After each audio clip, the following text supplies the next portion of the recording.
and he told you that a total of 50 fired and unfired cartridges were recovered, and that the shooter fired 32 rounds and 18 were unfired.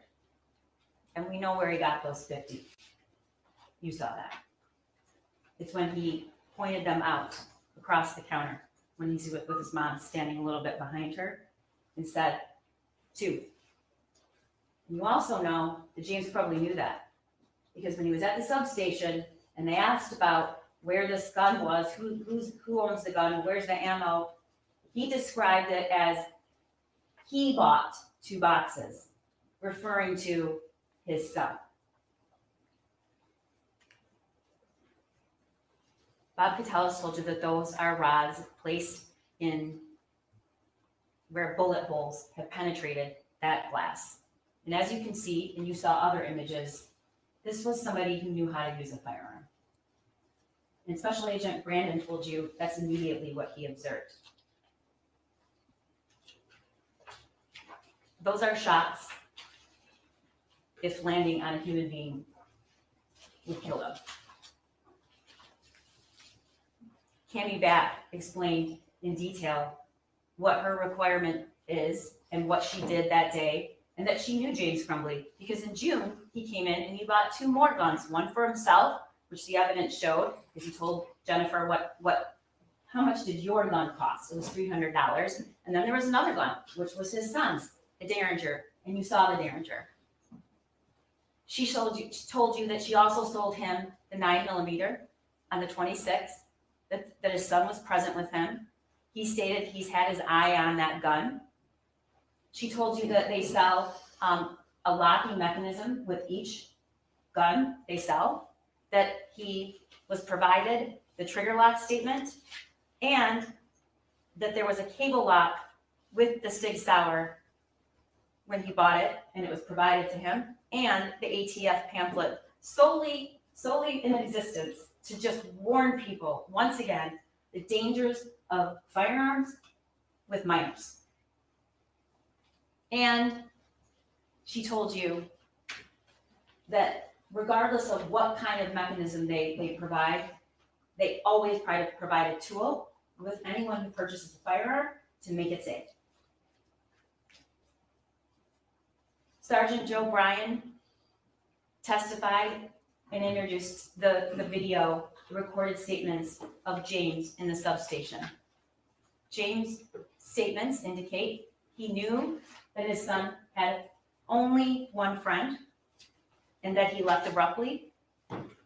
He referred to the math worksheet that morning as some doodling on a paper. But that was after the shooting. Before the shooting, we know that he texted Jennifer Crumbley, WTF, when he saw it. Now he's downplaying it. It's just doodling. When asked how many rounds, he corrected Jennifer and indicated there were a box of 50 rounds that he bought his son. When asked where the gun was, James responded, it was hidden in an armoire in the case, and the bullets were hidden in a completely different spot underneath some jeans. We're going to get to that. What James didn't say that day, no mention of any lock. No mention that the school wanted them to get their son help that day, and then when they couldn't, within 48 hours. And here's something you never hear him say. You hear him say the gun was hidden. You hear him say that there was some doodling on a paper, that he was a perfect kid. But here's what he never says. He never says, I don't know how we got it. Never said that. He never says, it was hidden. I have no idea. I can't imagine how we got a hold of this gun. Never mentions that. 4 kids just died. Your son's in custody because he committed a school shooting, and not once do you say, how did he get the gun? And you know why he didn't say it? He didn't say it because he already knew. He knew his son had access to the gun. Christy Gibson Marshall, as we just talked about, heard gunshots, saw kids running in a way that wasn't normal. went towards the shooting, identified and spoke to James Crumbley's son, and you saw that video, how she just stood there. Sean Hopkins. Sean Hopkins was a counselor. He testified that the shooter was looking up bullets the day before. He was aware of that. That morning he was told he was watching violent videos. And he told you that even in a 20-minute period of time, he was concerned enough to call parents and ask them to come to school right then. He told you that he said he needed help right away. He wanted them to get him some help right away. He told you that he was very concerned about the images, but his main concern was for the safety of the shooter. He told you he didn't want him to be left alone. And he said in that meeting, he never received relevant information from mom and dad. It was short. It was a very, very small period of time for a meeting that takes place when you have to come from your work. James was at the barn at the time. Go to your son's school. They were in and out of there in a very short period of time. He testified, they said that just couldn't happen today. They had to work. Now, you've heard the testimony. You know what James Crumbley was doing as employment during that time. And defense counsel and I agree. That is a worthy endeavor, being employed regardless of how you choose to do it. But what's important to note is that DoorDash is not something that you can create your own hours. You can work when you want. It's not compulsory. You can work on the weekends. You can work anytime. Nick Ejak is the dean of students, testified that he was also at the meeting and that James Crumbley seemed irritated. And that at the time they knew only a fraction of what was going on. No one told anybody at the school. They just purchased him a gun. Neither one of them. James Crumbley didn't say, you know what, we had this fight before. They mentioned about the fight the night before about grades, but didn't really discuss it as a big deal. Didn't really discuss the gravity of what it was like for his son, who had one social connection to the outside world, and that person abruptly left and that his son found out because he just stopped texting him back. And that he was obviously so concerned and upset that he communicated that to his father because his father reached out to the friend's father. He didn't say that. He didn't say that the weapon wasn't secure. He didn't say that there had been signs that something wasn't right. Now, you may not like what the two people who were employed by the school and had contact with the Crumbleys that day did. You may not like it. I don't like all of it either. But my job isn't to present to you the evidence that just looks good for my case. My job is to present evidence to you, all of it, because this is about the truth. But he doesn't get a pass because you don't think the teachers did enough. He doesn't get a pass for that. And the blame shifting is only meant to send a message, I'm not accountable here at all. Even though I bought the weapon, even though I didn't secure it, even though I never got help from my son, even though I could have taken him that day. Special Agent Brandon testified where he was when he heard about the shooting, what he did when he got to the school, how he traced the gun, how he found out who owned it. He watched the surveillance. He noticed a couple things that were really concerning to him. One, it was somebody that was proficient with a firearm. He did what's called a combat load, which is unusual. The way his stance was, the shot he took that killed Tate. This wasn't somebody that wasn't experienced with a firearm. And logically, he wanted to know where this person was taught how to handle that weapon, where that minor was taught, that 15-year-old. And he discovered that. He testified that the cable lock that was seen in pictures was sold with the SIG, and it was the cable lock that was seen in the photos. And then he testified that they found that cable lock shoved in another gun box in the kitchen in a cabinet behind a door.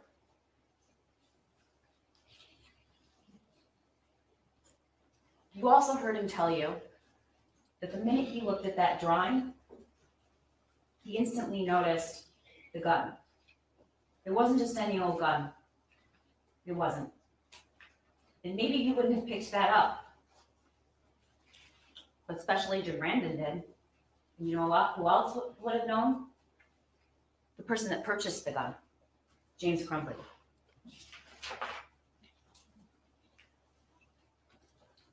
Detective Stoyak talked to you about the search. You saw pictures of the search and the house. You saw where the gun box and the ammo box were when they searched the house. It was on their bed. You also saw a map and learned a pretty small house. Pretty small. You learned he had 2 bedrooms.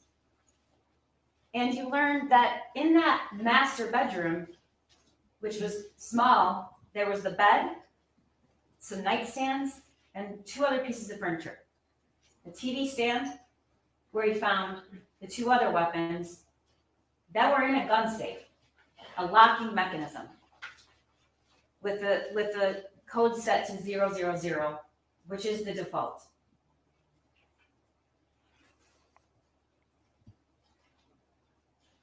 Detective Story and told you what others did. He never, ever, ever said that SIG was locked. He said it was hidden.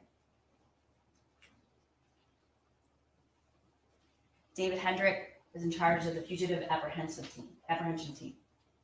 You learned what that is from 2 law enforcement officials. You learned that on the day the defendants were charged, they left a hotel in Auburn Hills, local, and drove all the way to Detroit in a building that is meant for businesses, not retail. People don't sleep there. And you heard what it was like when he arrived on the scene, when they were searching for James Crumbley and his wife. You heard through the body cam of the Detroit officer, and you heard from Officer Hendrick, and you heard from Luke Kirtley that it was extremely loud. There were dozens and dozens and dozens of law enforcement, and most of them SWAT. Luke Kirtley told you about how James Crumbley was discovered that night. And the only reason he knew it is because it was all over social media with the description, the license plate, and picture of James Crumbley and Jennifer Crumbley. Why? Because they were charged. And even before they were charged, there was a lot of speculation about them being charged. Luke told you about what that building looks like, what it's for, who's normally there at night, not many people, that he shares a wall with that studio that they were found in, that mattress they pulled in was out in the hallway. He again told you how loud and that it would have been impossible if he was in his unit not to hear that. Officer David Metzke told you that there were tons of officers, multiple agencies, and that they took a 35-pound steel ram to bypass multiple doors, and they used it, and it was loud. I think he testified we have the bigger guys do that. We saw through his body-worn camera the arrest of James Crumbley, who was laying on the mattress and seemed to be wanting to create the impression that he was sleeping. There's a big problem with that. One, we know that shortly after Luke Kirtley went out to see the license plate, that he followed him shortly after, and he was awake. And shortly after that, dozens and dozens and dozens of law enforcement show up on the scene. It's a first floor unit. The windows face that parking lot. Lights and sirens, media were there, yet he's lying on a bed as if he's sleeping. William Creer told you what they discovered. They had bought and purchased, they had purchased items with them, socks, new socks. They had clothing, they had food. There was a whiskey bottle in the trash can. There was ice. But here's the thing that was the most compelling about his testimony. The bag with the 4 phones that were turned off and $6,000 of cash was stored on the other side of the room from the backpack in a lid in a plastic bin with a lid on it. That is strong circumstantial evidence, which is used in this country every day to convict people, that was placed there in hopes that no one was going to find it. $6,000 cash, 4 cell phones turned off, which is odd if you're really trying to get up in the morning and go somewhere, and the alarm was set on one of those phones, but they were off. But what did Ed Wogrowski tell you? He told you that you can't track a phone if it's off. You can't track it. We all learned, if you've learned nothing else, turn your phone off if you don't want to be tracked, because there's all sorts of ways. Lieutenant Willis testified. He showed you the bank records showing what they did when they found out that their son was charged and when there was talk of them being charged. He talked to you about the scene at Oxford High School. And it was a really detailed description of what it was like in that school that day. Because hundreds and hundreds of law enforcement officials went to that school, some miles away. No one asked them to. They just drove there from all different parts. And so it was Tim Willis's job to take all of those people who wanted to help and give them something to do and get the scene processed and start building a case. And answering questions, which is really what an investigation is about, way before you get to a prosecutor. Because sometimes you never get to the prosecutor. Your job is to go where the evidence leads you. And there were things about this case from the very beginning that just seemed like questions that needed to be answered. And one of them was, that gun was purchased 4 days earlier by James Crumbley, who was the same person who was at the school that day. This is information they're learning immediately. They do a search warrant for the house and for phones, and they find out a lot of information. You saw the video of the shooting. There's the reason we tell the media they have to turn their cameras off. We don't want those images out there. We don't want them to be on the internet. We don't want to encourage another school shooter. And we don't take any pleasure in showing it to you. But it's our job to know the truth and look at it and not look away. He told you how each of those kids died.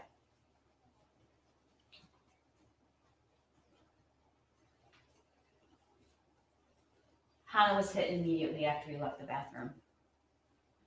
You saw the image and it was described to you. Madison Baldwin didn't run. She crouched down. There was a door 4 feet from her. And she put her hands over her head. And he walked right up to her and he shot her at close range in the head. Tate was shot. I talked about that shot he took as he was coming in the door. He had his headphones on. He didn't even know what was going on. And Justin Schilling was shot in the bathroom after several minutes of being in there. It wasn't immediately. Shooter went into the bathroom, stayed there. Justin knew the shooter was there. And there was another student in there as well. You saw him running, Keegan. And he ran after James Crumbley's son shot Justin Schilling, execution style.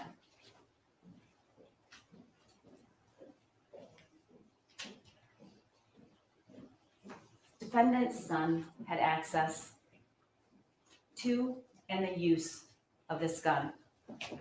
It was preventable and it was foreseeable.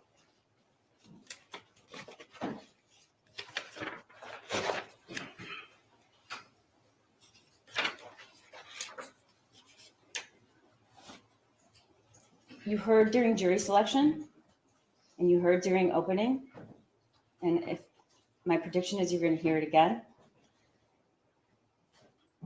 that this could be you.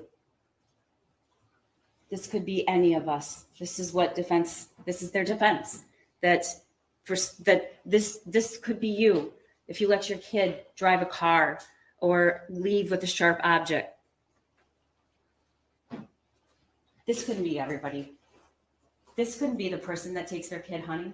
This couldn't be the person that buys a gun for their child to use, for their minor child, for their use. That doesn't create a criminal charge, ladies and gentlemen. It couldn't happen simply because you purchased a firearm or simply because you let your kid drive a car. Beware of the claim that this could be you. Beware. It is not the case that finding James Crumbley guilty of gross negligence would result in a criminal charge for every parent who doesn't know what their child is doing at all times. And it is not the case that he was faced with the same normal challenges as parents that we all go through and suddenly found himself in a courtroom being charged with involuntary manslaughter. It is just not the case, and the evidence shows it.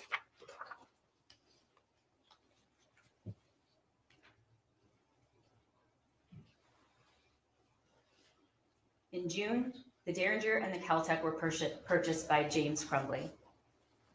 We know that Kel-Tec was left out, unsecured, with ammo. Why do we know that? You saw that picture and video and the one he sent to his friend, and you saw the text that accompanied. But before we get to that, this is an image from the video that you saw. It was 12:30 at night. That is his cat, Dexter. That is the shooter's cat. That magazine is loaded and it was shoved on a table to load it, not a proper or safe way to handle a firearm. And there is a round in the chamber and the safety is off because red means dead. And Special Agent Brandon told you that. Even if James Crumbley was standing next to his son, that would still be an extremely dangerous way to handle a firearm. But we do know what happened. Because he told his friend when he texted it to him. My dad left it out, so I thought, why not? This is precisely the reason there's a legal duty in the state of Michigan to prevent your kid from harming himself or somebody else. All I need is my 9mm pistol, which I currently am begging my dad for. This is from his journal. First off, I got my gun. It's a Sig Sauer 9mm. Second, the shooting is tomorrow. I have access to the gun and the ammo. I have access to the gun and the ammo. Then we have defendant's own statements. James Crumbley said it's a substation. James responded when it asked where the gun was. It was hidden in our armoire in the case, and the bullets were hidden in a completely different spot underneath some jeans. Here's what he doesn't say. Never claims it was locked, never says it was inaccessible to his son, And again, never says or expresses any surprise on how his son got a hold of it. We know he took him to the range. We showed you videos and images of that. In fact, 8 times we know that happened.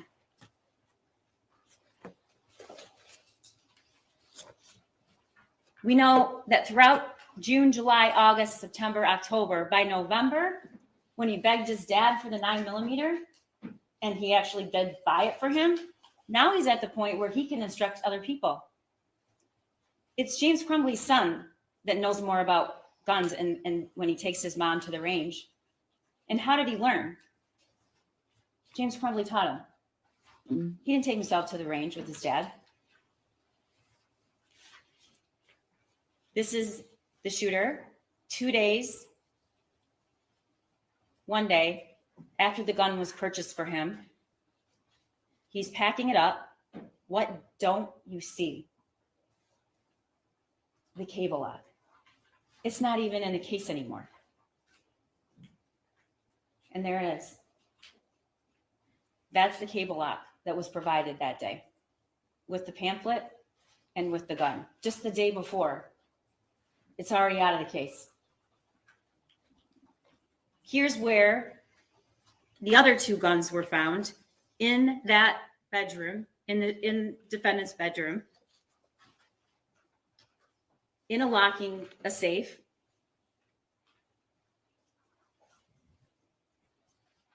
In the TV stand.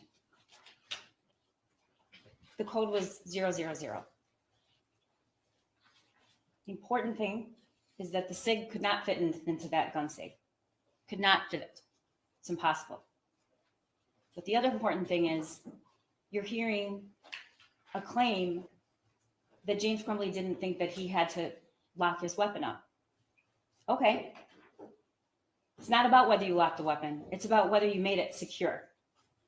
And we already know he felt the need and understood his duty to lock the other 2.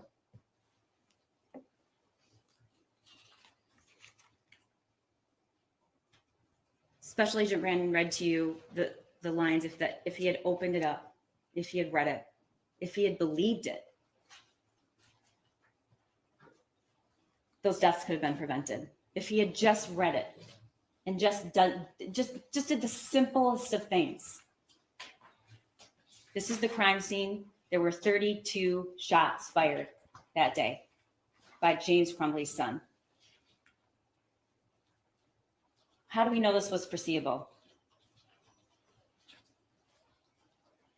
The shooter says in his journal, "I have zero help for my mental problems, and it's causing me to shoot up the fucking school." You heard a lot during jury selection and opening about kids exaggerate to their friends. This is his journal. He's not sending it to a friend. He's expressing his state, which was desperate because he needed help. I want help, but my parents don't listen to me, so I can't get any help. My parents won't listen to me about help or a therapist. I can't even say with a straight face or even find a way to explain the rationale behind a 15-year-old that desperate writing that in a journal because he was exaggerating or lying. We have the text between James Crumbley's son and his friend about exactly what he wrote about in the journal.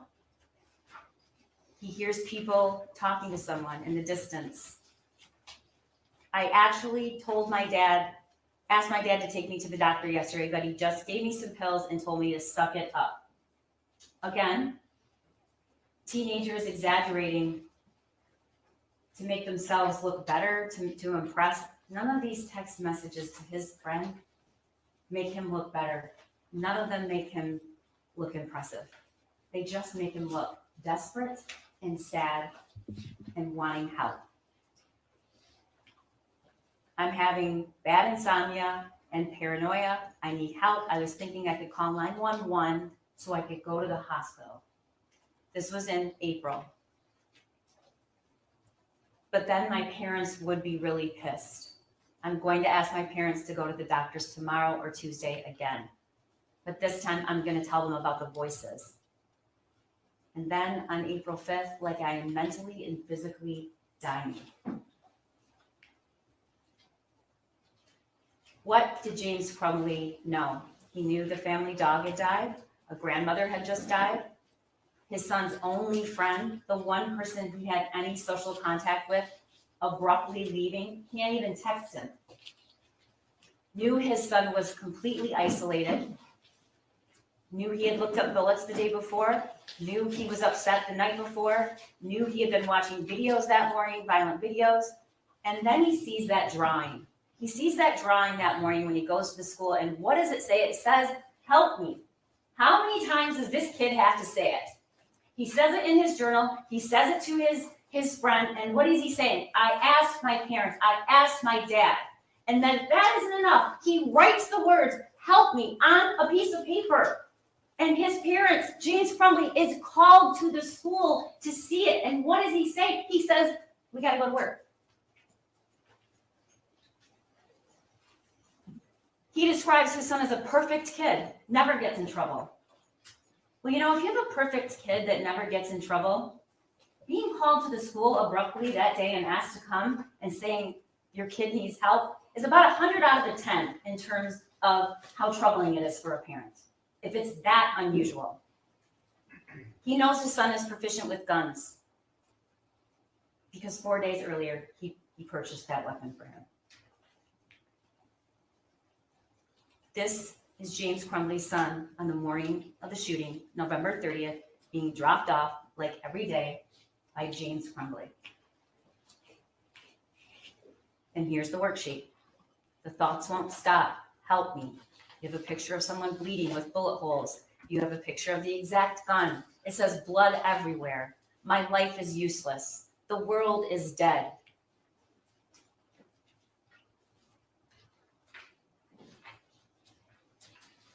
This is the worksheet James Crumbley looked at when it was texted to him. This is the worksheet he sat and looked at when he sat in that counselor's office. Those are the words he was reading when his wife said, "We can't do that today. We have to work." And he said nothing. And he leaves with a piece of paper with the names to call. This is what he was looking at. And there's the piece of paper. It took just one tragically small measure of ordinary care to avoid 4 deaths.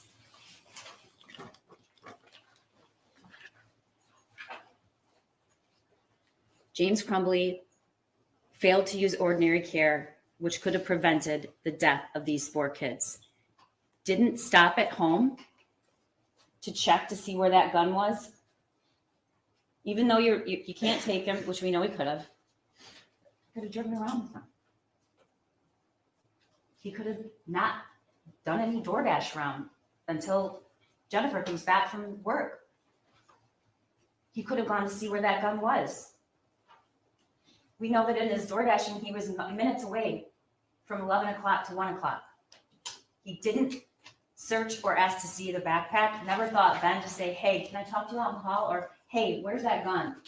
Didn't ask his son where that gun was. Didn't check the journal, despite acknowledging he had one. Didn't lock and secure ammunition. Didn't lock or secure the gun. Didn't take his son home. Didn't take him to get this care that a counselor's telling you he needs.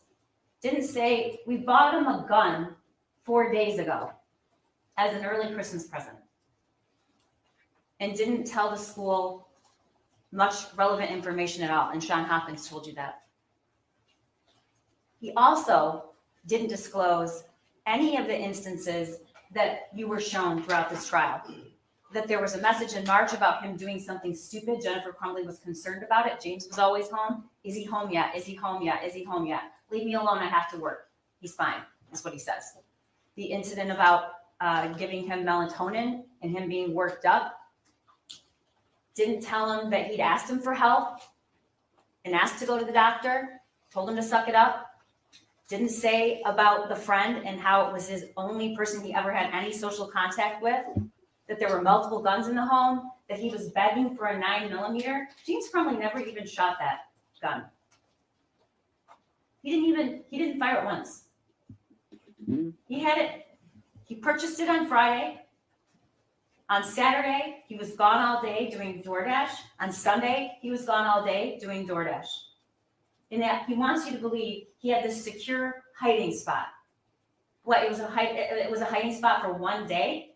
We know it wasn't there on Saturday. We have the shooter taking pictures of it.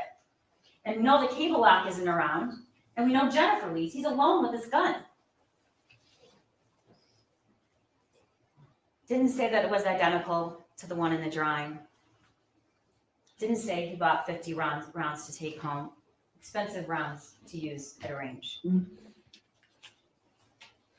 This is the DoorDash information from 11 o'clock to 1 o'clock. And all of the times he passed that house. He was within minutes. We know that he was absolutely concerned about this worksheet until after the shooting in the substation where he says it was doodling. We also know that not once on any of his devices did we find any searches or information he was trying to get about firearm safety or how to make sure a minor doesn't get a hold of it, laws, any of it, until after the shooting. We know that at 10:37, he arrives at school. His son leaves at 10:52. They're gone by 10:53. At 11, he logs on to DoorDash. He completes 4 orders. He tells us in the 911 call and at the substation, he saw cop cars. We know that 12:51, the shooting starts, and we start to see students and parents, we heard, arrive at the Meijer. They're being told by dispatch that's where the unification time is. James drops off his last order at 1:01. The email comes out from the school at 1:09. At 1:11, James is in the Meijer parking lot. It's unclear exactly why. He calls his wife for 57 seconds. That's the call lasts 57 seconds. He's on the phone with her for 10 minutes and 19 seconds. He gets home at 1:20. During that call, she texts her boss, the gun is gone and so are the bullets. So we know that by 1:23, both of them had knowledge about that. He calls her again, 1:30 to 1:33, another 3 minutes, and finally calls 911 at 1:34. There were 1,800 students in Oxford High School. There was one parent who suspected their son was the school shooter. And it was James Crumbley. You know what that's called? It's called foreseeability. That's what that's called.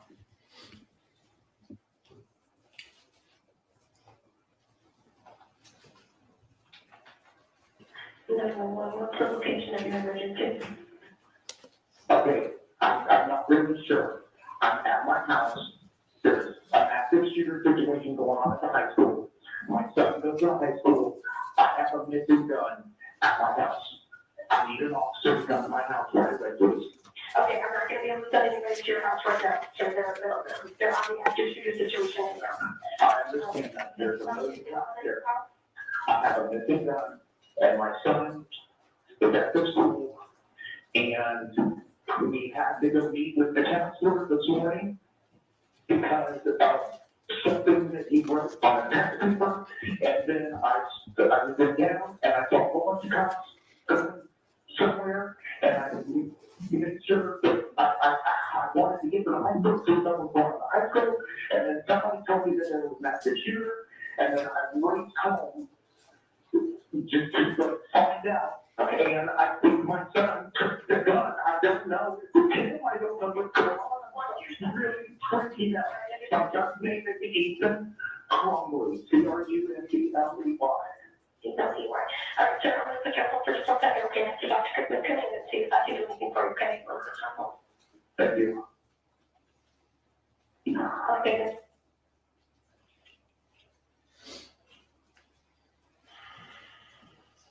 You just heard this. I have a missing gun. My son is at the school, and we had to go meet with the counselor this morning because of something that he wrote on a test paper. And then I saw cops going somewhere. I wanted to go to the school, see what was going on. I heard about the active shooter, and I raced home just to find out. We don't have to discover or argue about whether or not he was put on notice that something was really, really wrong. He says it. He says it. He calls and he says, because of this meeting at the school, and because I have a gun, I went home to look for it when he heard about the shooting. So the question of whether or not that did concern him, it's not a question. We know it concerned him because he said it. And then at the substation, and this is what he says, and somebody said there was an active shooter, I immediately freaked out because the situation. And after I saw all the cops, after I found it was an active shooter that went on this morning, and after what went on this morning, what's he talking about? He's talking about the meeting and the words on the paper. It says, help me, blood everywhere, with a picture of the gun he bought him. So I raced home and I found the gun missing. We went into detail about what James Crumbley and his wife did after they thought they might be charged with a crime. And the evidence clearly shows what they didn't do. They did not turn themselves in. They did not make sure that they were in the area. They withdrew $6,000 and they went to Detroit and turned the car around so the license plate is not facing, and didn't go out and buy that stuff themselves. They sent somebody else. And lastly, defendant conflicts his own statements. At the substation, the drawing was doodling. When he receives it from his wife, he's concerned, my God, WTF. He says at the substation, I immediately raced home and found the gun, and that's when I called you. I called you guys right away. It was 14 minutes after he got home. You think your kid has this gun, you know he does. You know he's really upset, you know the words he wrote, you suspect he's the shooter, and you wait 14 minutes to call 911? He doesn't know when a shooting started or when it ended. I think he owed something to the parents and the kids in that school to at least try, once he did figure out that the gun was gone, which any reasonable person would have known. But why lie and say you call right away? You called after a 10-minute conversation with your wife. At the substation, he's a perfect kid, doesn't get into trouble, yet he was looking up bullets, and yet they were called to the school and the drawing. He doesn't say that, or what the drawing was really about. It's a downplaying situation. And then he says the gun was hidden. And again, never once, I don't know how he got it. Never once says that.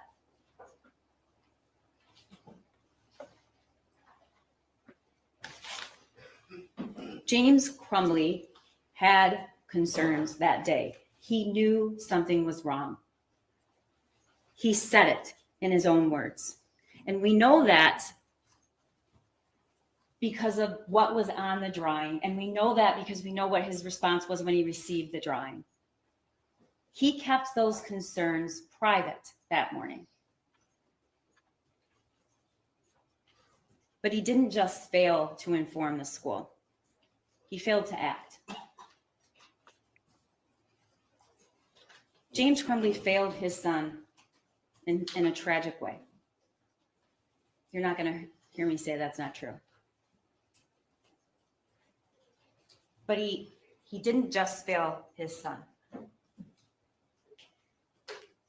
He failed Hannah. He failed Madison. He failed Tate. And he failed Justin. He failed to perform his legal duty to prevent these kids from being killed. and he failed their parents too. And I ask that you find him guilty. Thank you. Thank you, Prosecutor. Ms. Lehman? Yes, Your Honor. All right, folks, here we go. Defense closing. Thanks, everyone, for being here. We appreciate it very much on both mine and Bob and Allie's channel. They got to be close to 14K, so tell your friends. Get them to subscribe. Let's get Bob. There were a variety of 14K. emotions following the shooting on November 30th of 2021 at Oxford High School. Terror, anger, and devastation. There's an epidemic of mass shootings in our country. School shootings in particular have devastated our communities. There have been social and political groups formed to address these issues, but so far they've been unable to do so. However, on December 3rd of 2021, the parents of a school shooter were charged with involuntary manslaughter for the first time.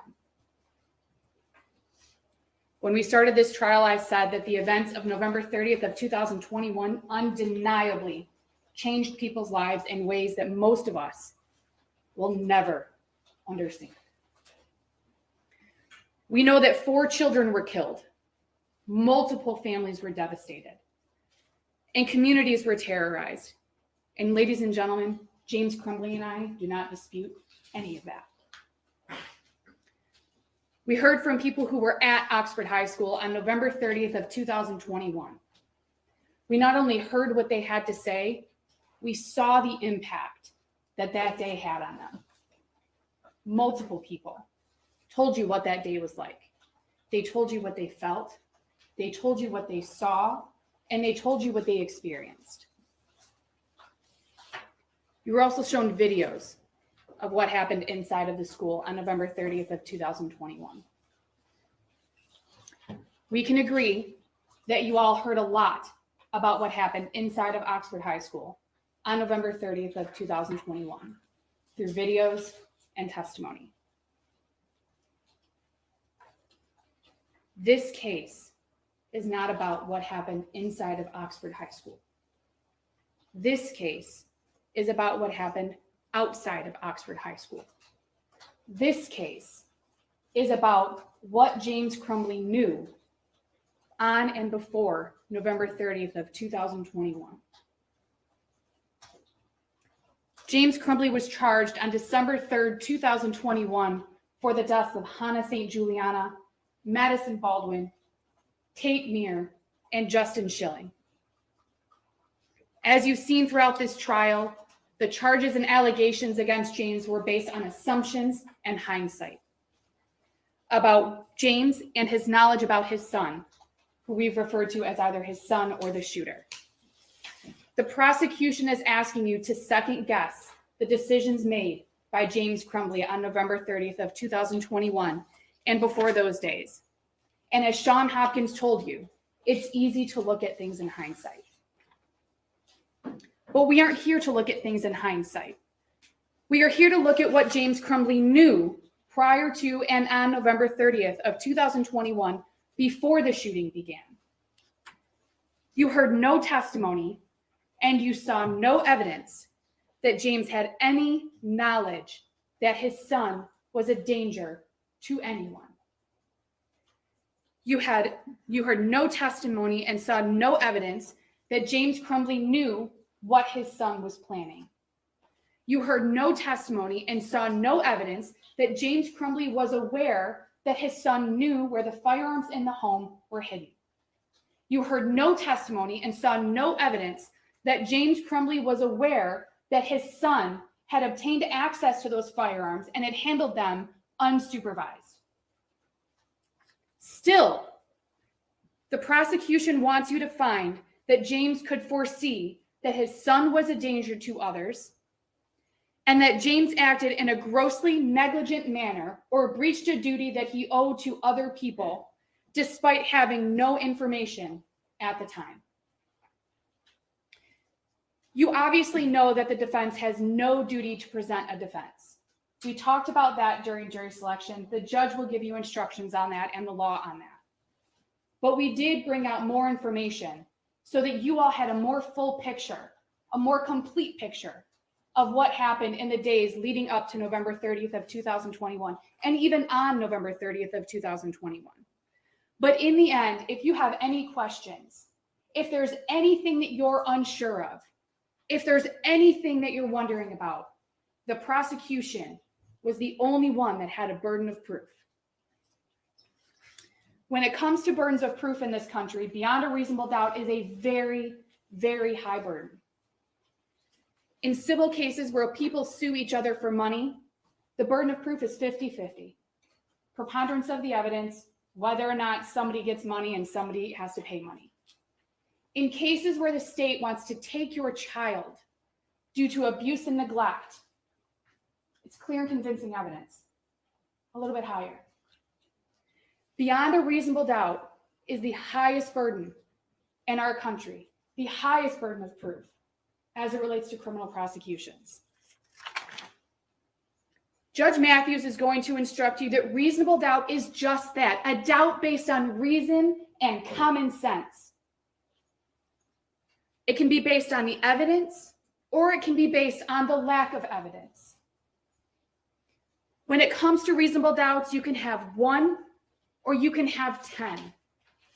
You don't have to have the same reasonable doubt as your neighbor. What matters is that if a juror has a reasonable doubt, then they must vote not guilty. You can believe that if the prosecution had evidence that James Crumbley knew that his son was a danger to others, you would have seen it. Especially if James knew what was inside of that journal. We've heard about the journal. If James knew what was in that journal, the prosecution would have told you that. If James knew that his son had gained access to his firearms, the prosecution would have told you that. You definitely would have seen it. And the fact that you have not seen any of that evidence can be your reasonable doubt. You can also believe that if the prosecution knew that James Crumbley knew that his son knew where the firearms were stored, the prosecution would have told you that. You would have heard about it, but you didn't, because James didn't know. He didn't know that his son knew where those firearms were. Absence of evidence that James knew that his son had learned where those firearms were can be your reasonable doubt. Also, if James had violated any laws as it relates to storage, specifically gun storage, you would have heard about that, but you didn't. In fact, you heard from ATF agent Brandon, who told you there are multiple ways to store a firearm. Multiple ways. You can use a safe. You can use a cable lock. You can use a trigger lock. You can store it unloaded with the ammo separately. You can store a firearm in any number of ways. That came from ATF agent Brandon. Those were his words. If the prosecution had evidence that James knew that his son was accessing firearms without his permission, not that his son was accessing them without his permission, that James knew that his son was accessing them without his permission, the prosecution would have shown you that. But you didn't see it because it isn't true. James didn't know. This can be your reasonable doubt. Mr. Wagrowski testified that James would have heard his son handling the firearm, the Kel-Tec that you saw the video of, where he sets the Kel-Tec on the table and loads the magazine. He slides the slide forward. He releases the slide forward. Mr. Wagrowski testified from this chair that James would have heard that because of the volume of the sound and because of the size of the home. You all have observed James throughout this trial. You've seen him. Judge Matthews instructed you at the beginning, James is wearing headphones. James is hard of hearing. He needs a hearing-assisted device to hear, even in this courtroom. And if you watched, there were points where he had to push the headphones into his ears so he could hear better because he still couldn't hear well enough. Your Honor, I hate objecting in a closing, but that is not evidence, and her client didn't testify. And so it's just not evidence what he was doing. And it's just not, and his headphones are not evidence. There's evidence that he needs a hearing device, as I explained to you in the beginning of the trial why he was wearing those headphones. Go ahead. Thank you, Your Honor. Mr. Wagrowski also testified that he could not indicate and could not say with certainty where James was at the time that his son made that video. He knew that James was likely at the home. He didn't know if he was outside in the very large backyard that Detective Stoyak told you about. He didn't know if he was in the home. He didn't know if he was standing next to him. He didn't know if he was standing outside. He didn't know if he was in another room. He didn't know if he was sleeping. Mr. Wagrowski couldn't tell you what was going on other than James Crumbley's son handling that firearm. Was it unsupervised? We don't know. Was it supervised? We don't know.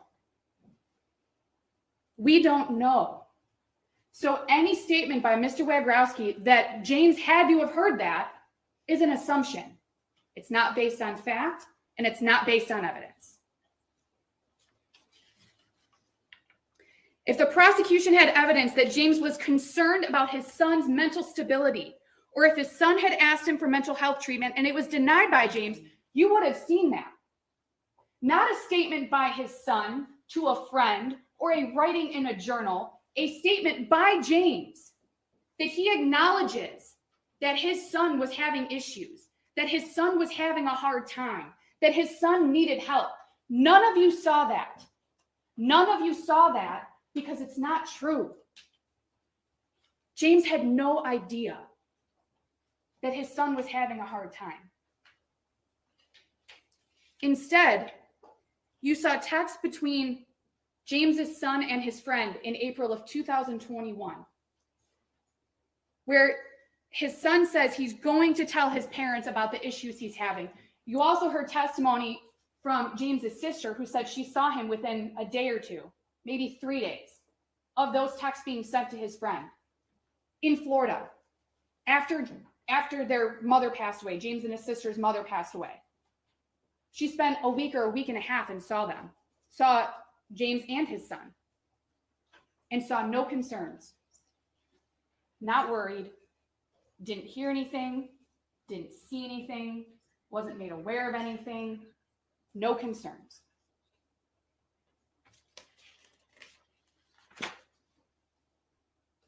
You heard that on November 30th of 2021, James drove his son to school. You saw the video of James dropping his son off. You heard that later when James went to the school with his wife to meet with his son and the school counselor, Sean Hopkins, and the dean of students, Nick Ejak, that James had told them, or that James had had a conversation that he had talked to his son that morning, told his son he loved him. We just want you to do your schoolwork. We want you to do your best. There was never a conversation about, Dad, I'm having a really hard time. Dad, I really need some help. In fact, there were no concerns expressed whatsoever. James had no knowledge that there was an issue. You also heard Sean Hopkins and Nick Ejak both testify that in the office, sitting in the office, that James sat next to his son, right in front of Sean Hopkins' desk, sat next to him, went over the piece of the math assignment with him, the drawings, what was on there, that he was caring, that he told his son, you can talk to me. You can talk to other people. There was some reference to a journal. There was no indication that James knew what the journal looked like, whether or not his son was even writing in a journal, where it was, how often he used it. No indication at all, just that one may exist. And again, in that meeting, there were no comments, whether either before James got there or after he arrived, from James's son to the school counselor or the dean of students saying, I really want some help. I'm really having a hard time. I really need to see someone. I've been trying to talk to my parents and they haven't been listening to me, and I need you to tell them. That didn't happen. Instead, Mr. Hopkins testified that he had concerns about the level of although appropriate, the level of sadness that James's son was experiencing. Sadness associated with the losses that he'd had that year. He lost his grandmother. Bob is here, lost the folks. great Bob is Pyrenees here. dog. What's up, y'all? He had a hard time with COVID. He struggled with virtual school. Mr. Hopkins was concerned about the sadness and wanted James's son to see someone to ensure that it didn't get any worse. Not that he had to see someone right now. It's an emergency. He has to see someone right now. That's not what was said. In fact, if you recall Mr. Hopkins' testimony, and I believe Mr. Ejak said the same thing, that James and his wife were told that the school was going to follow up with them within 48 hours. Now, in Mr. Hopkins' head, he testified he was thinking it was going to be the next morning, but he told them 48 hours.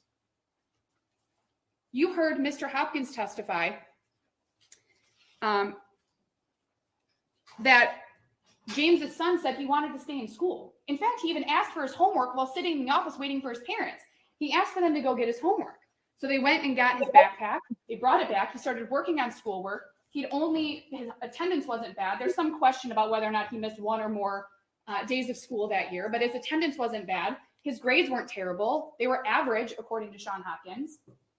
There were no concerns, even by Sean Hopkins and Nick Ejak, beyond the sadness that they saw James's son was experiencing. The absence of evidence that James knew about the struggles that his son was having can be your reasonable doubt. You heard from James himself more than once. You heard him tell the police that there weren't any issues with his son. Within an hour of the shooting at Oxford High School, James was at the police station with his wife, interviewing with law enforcement, talking to them, saying, my son was a great kid. I think he used the word perfect. That his grades were mediocre, again, although Sean Hopkins said they were average. But that he'd never had any disciplinary issues. Sean Hopkins and Nick Ejak confirmed that. They had no disciplinary history with James's son. And even if you have a question about how great of a kid James thought his son was, Christy Gibson Marshall said the same thing to you. We'll talk a little bit more about that. But Christy Gibson Marshall also said that James's son was a good kid.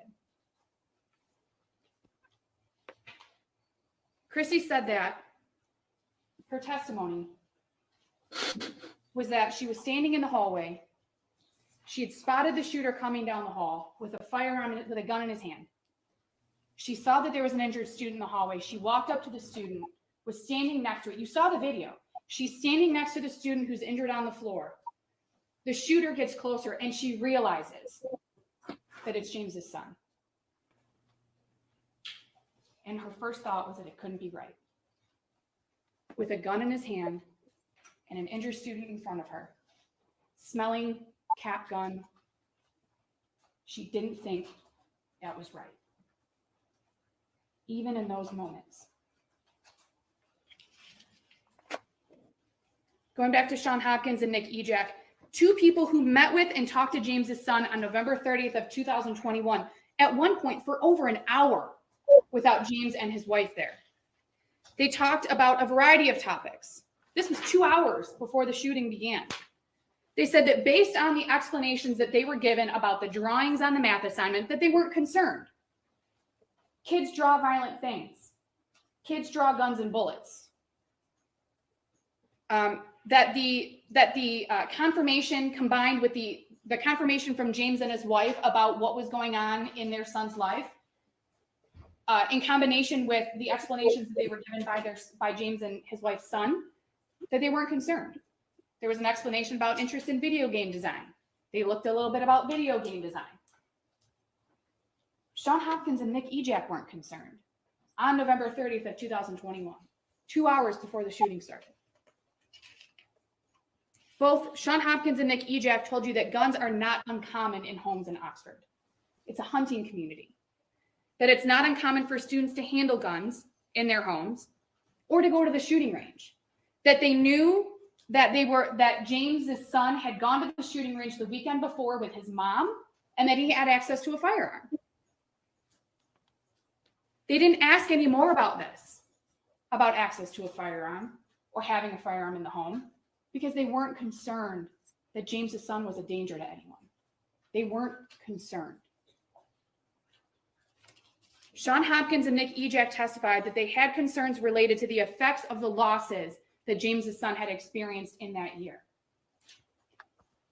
There was testimony that James's son's level of sadness was appropriate given various factors, but that it wasn't concerning. They just wanted to address it to ensure it didn't get any worse, because they'd seen sadness get worse and have issues with other students, according to Sean Hopkins' testimony.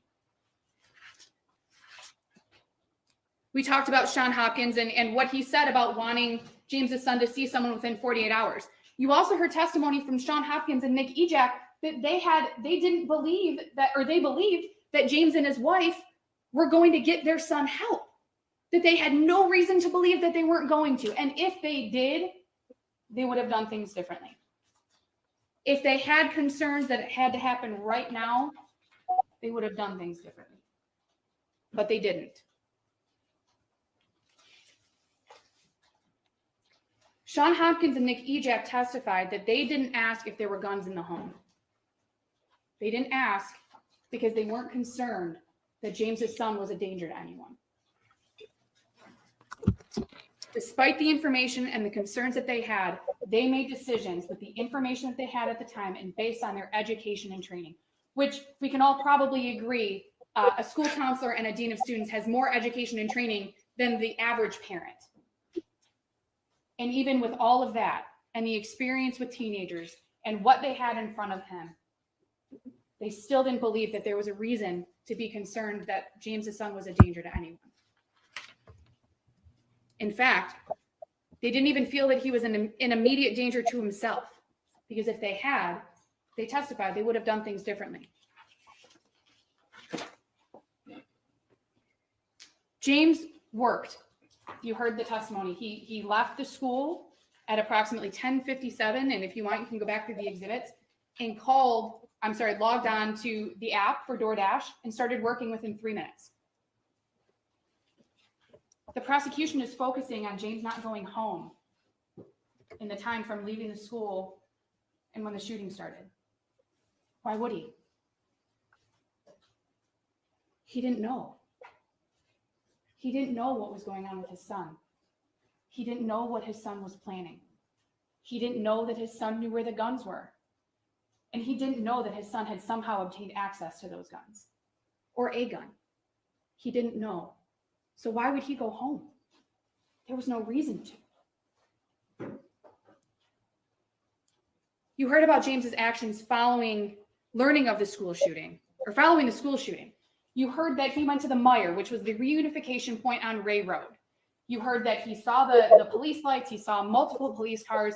He followed them. He actually tried to go to the high school first, and he couldn't, so he went to the Meijer. And it was there that he learned that there was a shooting at the school, that there was an active shooter at the school. There's evidence and exhibits showing James's movements while at the Meijer. He was there for approximately 6 to 7 minutes. In that time, he texted his son. You can see that on exhibit 375. He called his son to see if his son was okay. He texted his son again. He called his wife. He talked to his wife for about a minute, and he left the school. Then he called his son 2 more times. 2 more times in less than a minute to find out if his son was okay. He talked to his wife again for about 10 minutes. You saw a text during that phone call from James's wife to one of her coworkers where she says that their son was the school shooter. Contrary to Detective Lieutenant Willis's testimony that James said his son was the school shooter, he didn't. James didn't say that. You heard the 911 call a few minutes ago. That's not what James said. James called 911 at 1:34 p.m. and said that his son was a student at Oxford High School, and that after he'd learned about the school shooting, that James had gone home. He found the gun and bullets missing. He didn't know if his son took it, that he didn't know if it was him. And if you recall, Nick Ejak and Sean Hopkins both testified that even during the shooting at the school, even after the meeting that morning with James's son and James and his wife, even in those moments, they did not suspect that James's son was the school shooter.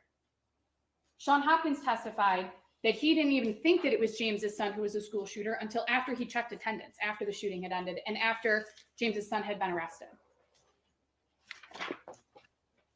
You heard James say on the 911 call that he was really freaking out. You've heard that a couple of times from James. And you can listen to that call yourself. It's Exhibit 154. You can almost hear, as James is talking to the dispatcher, how he's looking back at what had happened that morning and trying to piece things together and figure out what's going on.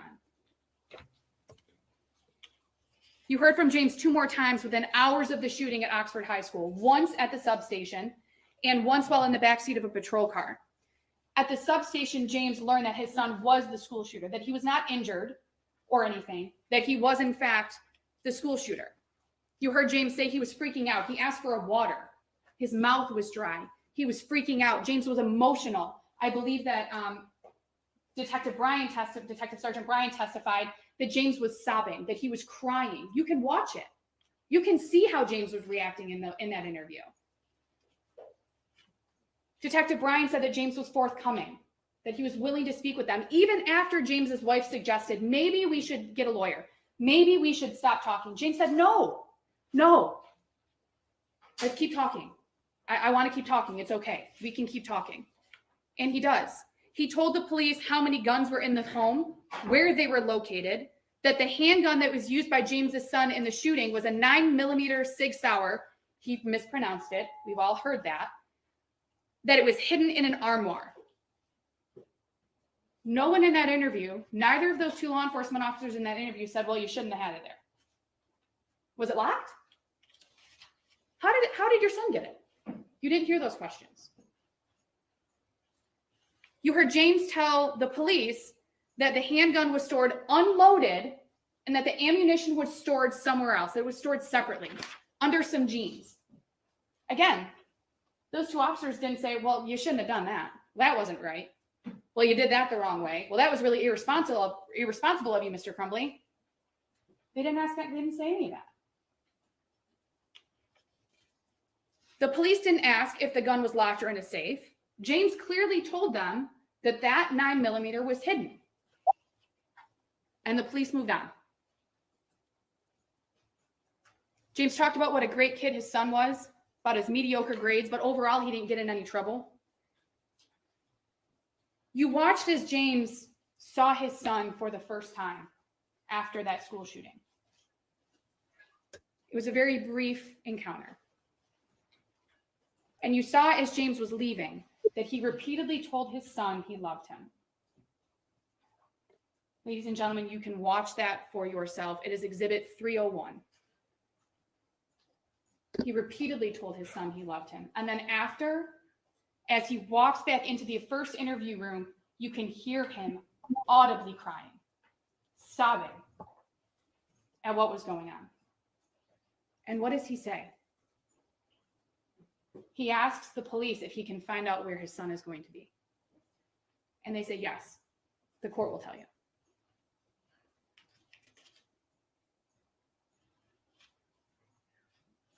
In that interview, you also heard James Crumbley say, I wish we had taken him home. In hindsight, looking back, I wish we had taken him home. James had no knowledge that his son had access to any of the firearm, any of the handguns in the home. You saw his son's own words sometime after November 27th of 2021 and before November 30th of 2021. And we know that because in Exhibit 359 on page 22, his son specifically writes 9mm. And we know that there was no 9mm in that home prior to November 26th of 2021. We know that James's son went to the shooting range on November 27th of 2021 with his mom. So we know that that had to have been written sometime between November 27th and November 30th of 2021.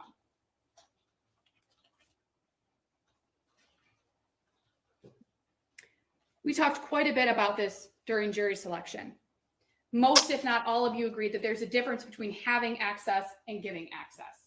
We talked about car examples. We talked about the responsibility in different scenarios, a parent's responsibility in different See, I can do it, scenarios. Jay. Mhm. This case is like the first car scenario, where the child takes the car. I was like, takes it out in something. It was the funniest thing I ever saw. that was This is the bad. first scenario. You're like, what? This isn't the What? second scenario where the parents might have suspected that their child might do something. This wasn't the third scenario where James knew his son was going to do something. Thanks, and you guys. I handed love him you all. whatever it was he was going to do it with and said, here, take it. This is the first scenario where James Crumbley had no idea what his son was capable of. He had no idea what his son was planning. And he had absolutely no idea that his son had access to those firearms.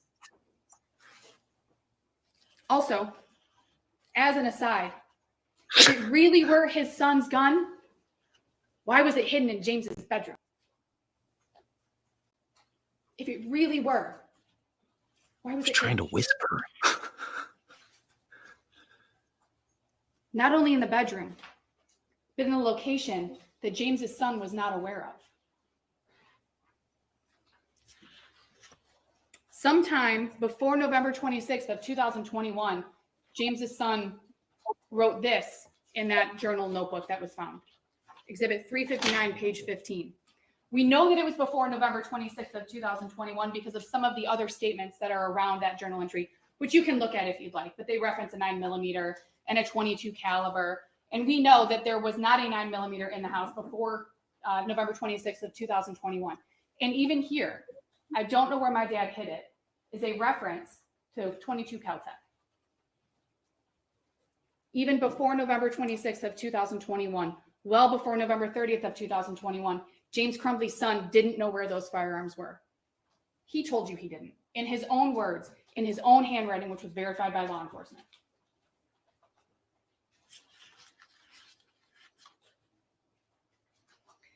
There's no evidence that James Crumbley had reason to believe his son would hurt anybody. I went Except over for this the a few math. minutes ago. Christy Gibson Marshall's testimony was that she had known James Crumbley and his son since approximately 4th grade. She told a story about James emailing her and asking about getting his son's report card or grades or something along those lines. And she responded and said, give him a hug for me. She testified about everything she saw, heard, and felt on November 30th of 2021. And as I said, she talked about seeing the shooter walking toward her with a gun in their hand. That as the shooter got closer, she recognized that it was James's son. And in those moments, she thought to herself, this can't be right. He's always been such a sweet kid. She was in such disbelief that was his son that she even tried to talk to him. As he's walking through the school with a firearm in his hand, she is trying to talk to him because she just can't believe that James's son was the shooter. And it was when he wouldn't respond that she realized it must be him.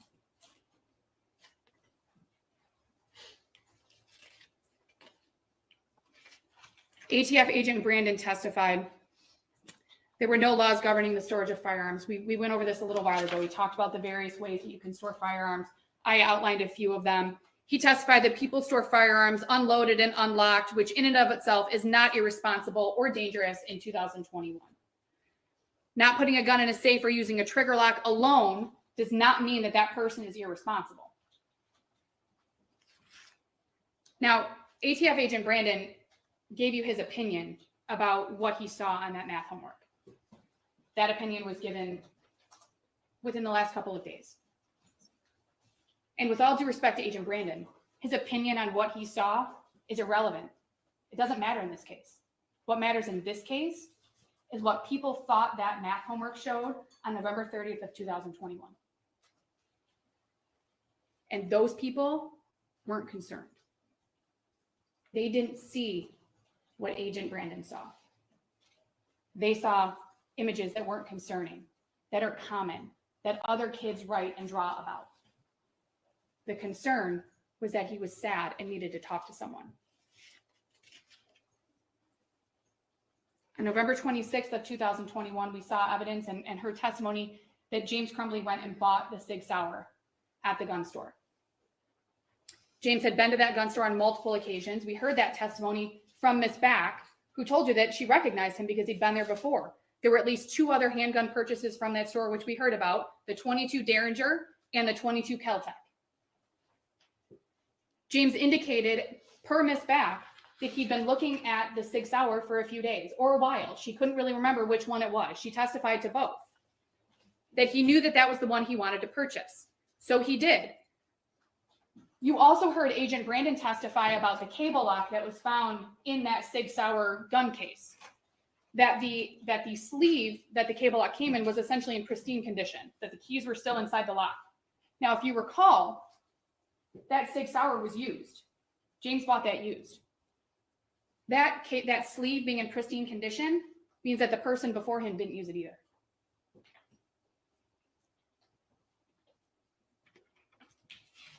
You also heard that James did not purchase ammunition on November 26th of 2021 or at any point prior to November 30th of 2021 for that 9mm. There were purchases for ammunition when he would go to the gun range for the 22s, but James didn't purchase 9mm ammunition before November 30th of 2021. Tammy Back told you that she had, that James didn't even talk to his son while they were standing there in the gun store. She didn't see any of that. She had no reason to believe that James was buying that gun for anyone but himself. And if she had, she couldn't have sold it. So obviously she didn't think that.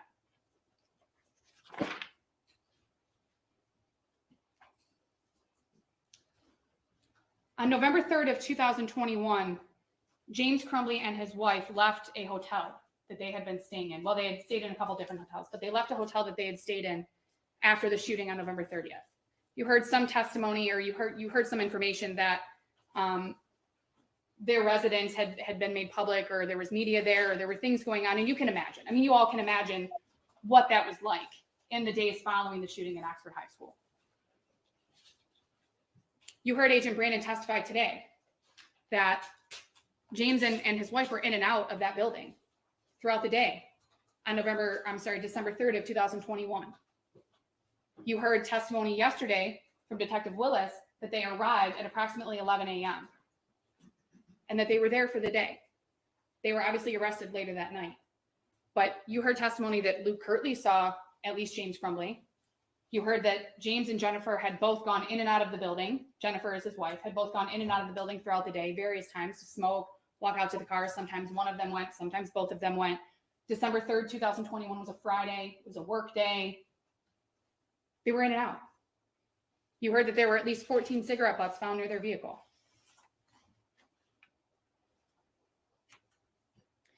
You saw over 300 exhibits during this trial. You heard testimony from over a dozen witnesses. None of them told you that James knew what his son was planning. None of them told you that James knew that his son was a danger to anyone.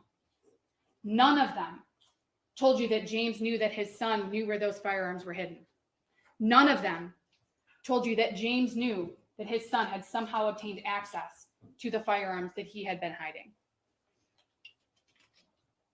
None of them told you that. Because on November 30th of 2021, James Crumbley had no knowledge about any of that. Until the math He test. had no knowledge, and he had no reason to suspect what his son was planning to do later that morning on November 30th of 2021.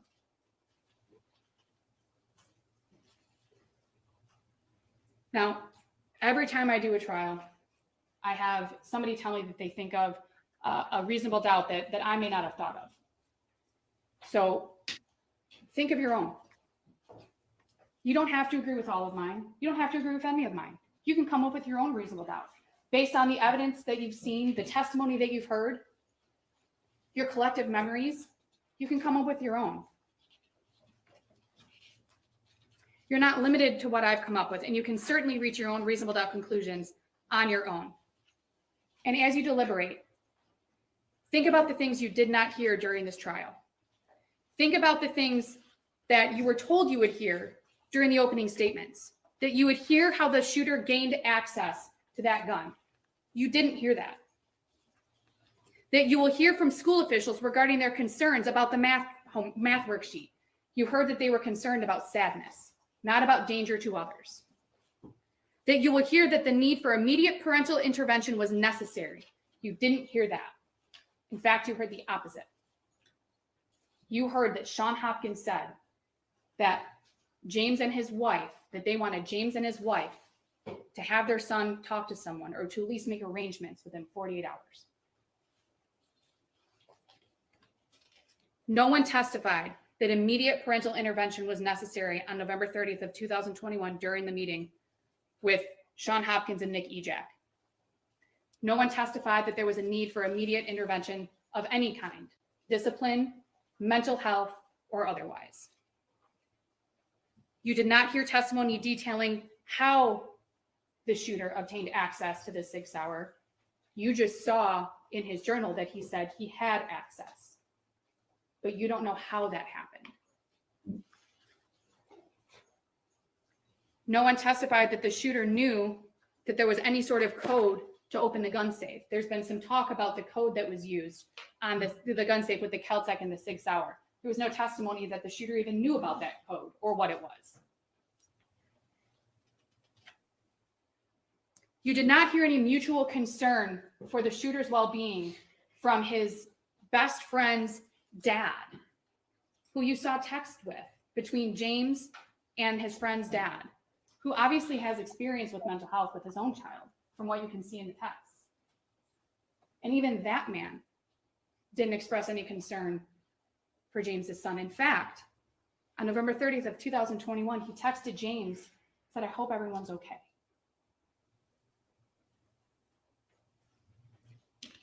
No one told you that James Crumbley was aware of the texts or videos that were sent to his son's friend. In fact, they all testified, all of the witnesses testified they couldn't tell you that. They couldn't tell you that he was aware. You don't know if the shooter ever actually did do what he told his friend he was going to do. He was going to tell his parents about this, that, and the other. You heard no evidence that he actually did. You heard no evidence that he actually told James any of that.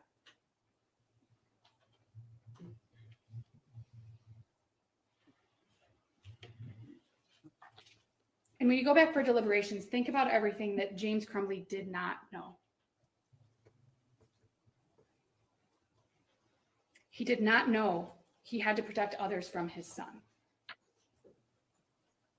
He did not know he wasn't exercising ordinary care in the way he was storing his firearm because he didn't know that his son was planning what he was planning.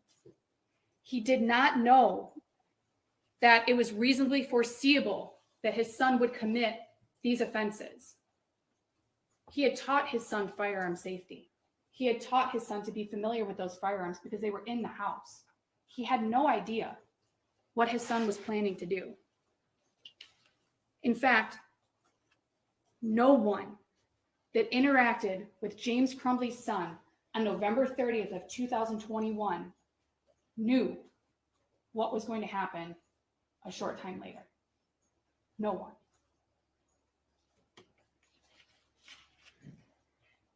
And this is the part of the trial that I dislike the most.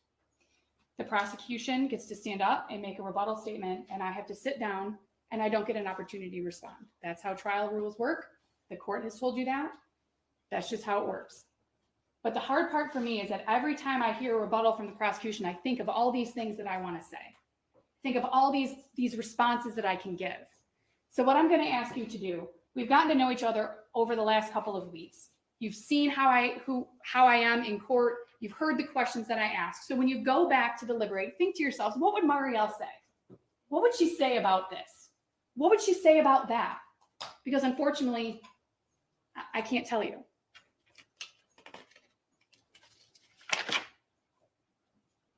I join with the prosecution in thanking you all for the time and attention that you've paid to this case.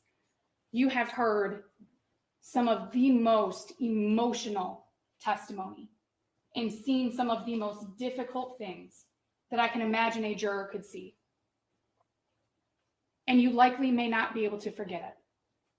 But what you're all doing in these chairs is of the utmost importance. And I thank you for the time and attention that you've paid. Early on in this case, During our opening statements, the prosecution and I both asked you to follow the law. And I'm going to ask you again, follow the law. The judge will instruct you on what the law is. She will give you very clear instructions. Please follow the law. Review the evidence, review the instructions, and follow the law. Because I'm confident that if you do that, each of you will have at least one reasonable doubt, and your vote will be not guilty. And your vote should be not guilty, not just because you have reasonable doubts, but because James Crumbley is not guilty. Thank you. Thank you, Ms. Lehman. Rebuttal, prosecutor? That was one hell of a closing. I'll tell you that. I agree. I know some people are. I think she did a great job. I mean, I think he's guilty. But with what Yeah, she I had, mean, look, exactly the cards she was dealt. That was one hell of a closing. You know, if I'm the state on rebuttal, I'm putting the You know math what my test least favorite part up of the on trial the is? elbow, and It that's isn't it. listening to the defense argue that her client is not guilty. She has a right to do that. It isn't even listening to what I believe, and I'm going to tell you what I think is inaccurate.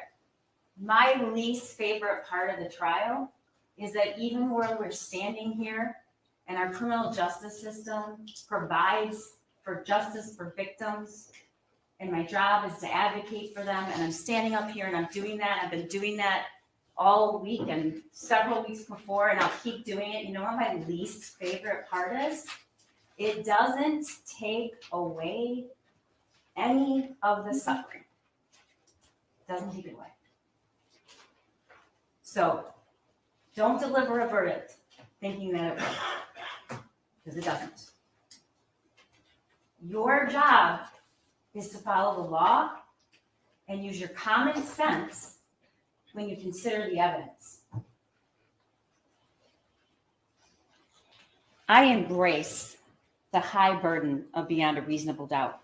I believe in it wholeheartedly, devoted my whole life to it. I embrace it. It's what we use for every prosecution in this country every single day of every year for decades and decades and decades.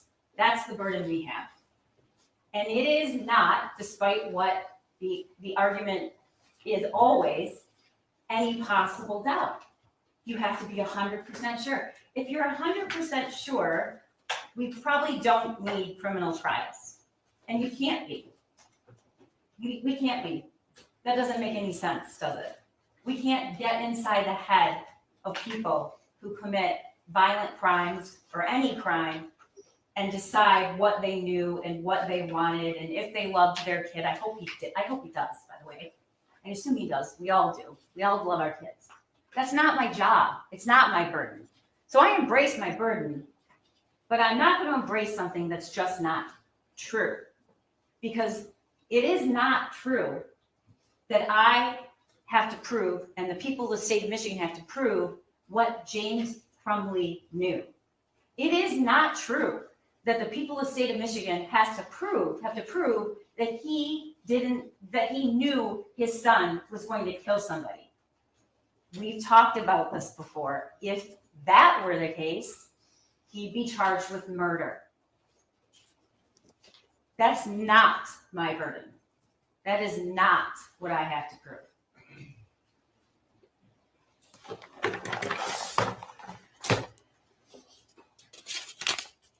The judge can instruct you what burden. It's a reasonable burden, and it's as to the elements that I have to prove. Only the elements. Beyond a reasonable doubt, using your common sense and your reason. The elements, and what are the elements? You're not going to hear that the elements of this crime are that I have to prove what he knew, what he actually knew. That's not the law, ladies and gentlemen. That is not the law. The law is I have to prove beyond a reasonable doubt what a reasonable person would do using ordinary care. That's what I have to prove.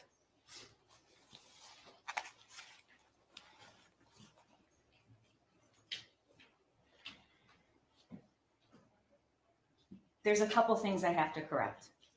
The questions defense counsel asks witnesses are not evidence. It's the answers that are evidence, and you have to decide whether that's credible. But Special Agent Brandon did not testify that it was safe.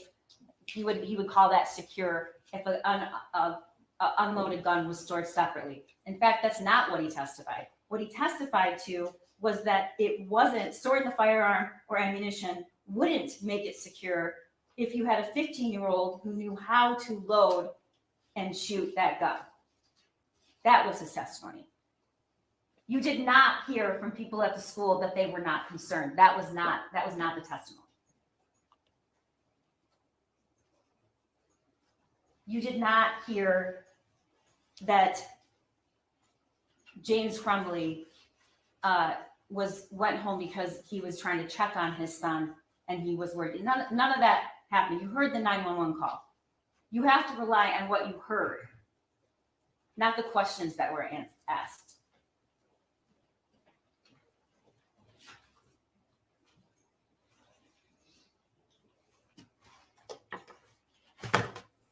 Defense counsel put up a statement from the Journal about my gun and where my dad hid it. And she's urging you to find that credible. But if you do, and we argue you should find, it's all credible. You don't get to pick one statement from a journal and say he was telling the truth there. But all the stuff about how he asked his dad for help, that wasn't the truth. You have to use common sense. And I'm not going to go through every single thing that Ms. Lehman told you, because I know that you were all taking notes and you all listened to it. And I laid out, and I know you remember the testimony. But the one thing I'm just going to ask you one more time is, I embrace my burden, but you have to hold me to the law and what I actually have to prove and what the judge tells you I have to prove, which comes down to common sense and reasonableness. Let's step back. We have a person, we have a father who purchased a gun as a gift. He knows he has it. He knows how to use it. He knows he's in the house by himself after it's purchased. He gets called to the school. And the words on the paper, the drawing on the paper is of that gun. You heard Special Agent Brandon. The testimony speaks for itself, and so does the drawing. He saw the words, blood everywhere. He saw the image on the paper with the bullets and the person bleeding. He understands exactly, because the image is there and you saw it, that's exactly where those bullets landed. The thoughts won't stop. Help me. I want help, but my parents don't listen to me, so I can't get any help. And then that day, just hours before, help me. Use common sense. It doesn't make any sense to stand here and say someone had no idea that he needed help when he saw on the page, help me. It doesn't make any sense, because any reasonable person, which is the standard you have to use, using ordinary care, would know that, because it actually says, help me. The world is dead. My life is useless. Those messages you saw, that's exactly what he thought. We know what was going on because of the messages in this journal. And then we know there was a cable out. You did not hear any testimony about who owned that gun and whether that lock was used or another lock was used. But you do know that whoever purchased that gun had to be 21 years old. You do know that. We've been telling you since this case started, it would take tragically small things to prevent these deaths. And you're hearing a lot about how to store a weapon. And the truth is, this has nothing to do with a safe storage lock, and you don't have to lock a weapon up to make it secure. There's lots of ways to make it secure. But what isn't secure is leaving it around, which we know he did with his other weapon, leaving it around. My dad left it out, LOL. I thought, why not? Loaded, knowing that your ammo is right there. We know that is not secure. But let's talk about one of the ways that we can prevent access to minors. This is the murder weapon. This is the gun. We know we presented evidence of this. I'm going to put it right on the table. This is a cable lock. This little piece of cord. This is me inserting the cable lock. We know that a cable lock was in the home. We know it was provided. This is me inserting a cable lock.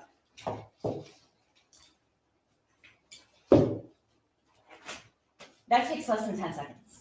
It takes less than 10 seconds. 10 seconds. You don't have to go find it. You don't have to go buy it. It was provided. It was right there. You just watched me do it. 10 seconds of the easiest, simplest thing. One of which, by the way, not the only way. Locking was not the only way to prevent this, but it was one way, and it took less than 10 seconds.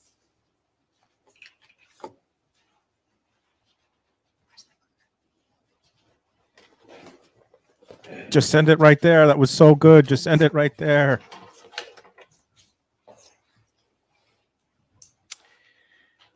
I think she needs to focus on the math test more, man. Let's talk about that. She did. She Telling talked you. about it. Sister say, She did. More. Yeah, he went and got the gun from his bedroom. Those are the other two guns. The math test is the thing. Yeah. The guns were kept in the bedroom. The family was there when she was told that, and everyone knew the guns were kept in the bedroom. This is where he says he hid the gun, the armoire. This is what it looked like that day. Wet towels folded over it. It wasn't even closed. He says it was in the armoire under some jeans. This is not hiding a weapon. This is just where you kept it.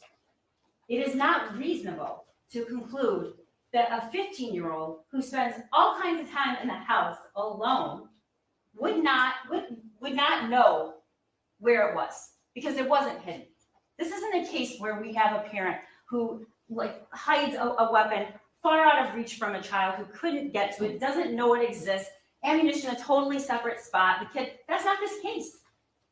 It's reason and common sense is what we have to use.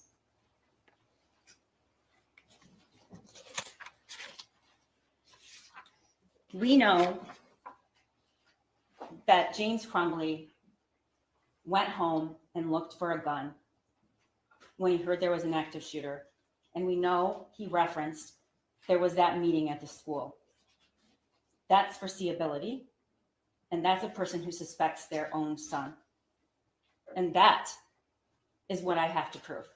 Foreseeability to an ordinary, a reasonable person using ordinary care. This case is not a statement about guns. It's not a statement about parental responsibility. It's not about kids doing kids things. The kids on November 30th in that building were doing kids things. Hannah, Madison, Tate, Justin, they were going to class. They were talking to their friends. They were dancing in the hallway. Those are kid things. Parenting is the hardest job that we'll ever do. The hardest job and one of the most important ones, but it's exhilarating and joyful and the best experience of our lives. We look at our kids when they're born and we see hope. But they can break your heart. They're supposed to. They have to leave someday. They don't come with a set of instructions. I'm not here to tell you that this case is about somebody who didn't follow the instructions to be a perfect parent. But we do have a guide. We do have a basic standard for ordinary care. We all have doubts about our kids. We all worry every minute of every day that they're going to do something or something's going to happen to them, and then it might be because of something we did or we didn't do. We are not responsible for everything our kids do. This prosecution in this case is not inconsistent. I'm just pausing this super quick. I have a feeling Brooklyn might have her phone in her pocket or something. It seems like some people might be getting timed out. Just give it a second. Sorry about that. With that. It just isn't. That's awesome. This is a very egregious I've heard of and butt rare calls. set I've of never heard facts. of butt We do timeouts. have a measuring stick, ladies and gentlemen, and it's the law. And it requires us to use ordinary Oh pet my care. God. And there is a consequence Oh my if we God. don't. In a very limited way that the law allows a parent to be charged.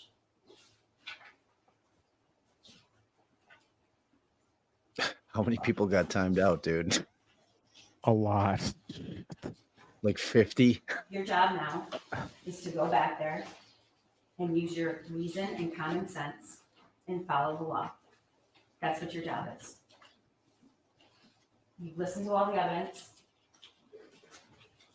and at the end, you will conclude that James Crumbley failed.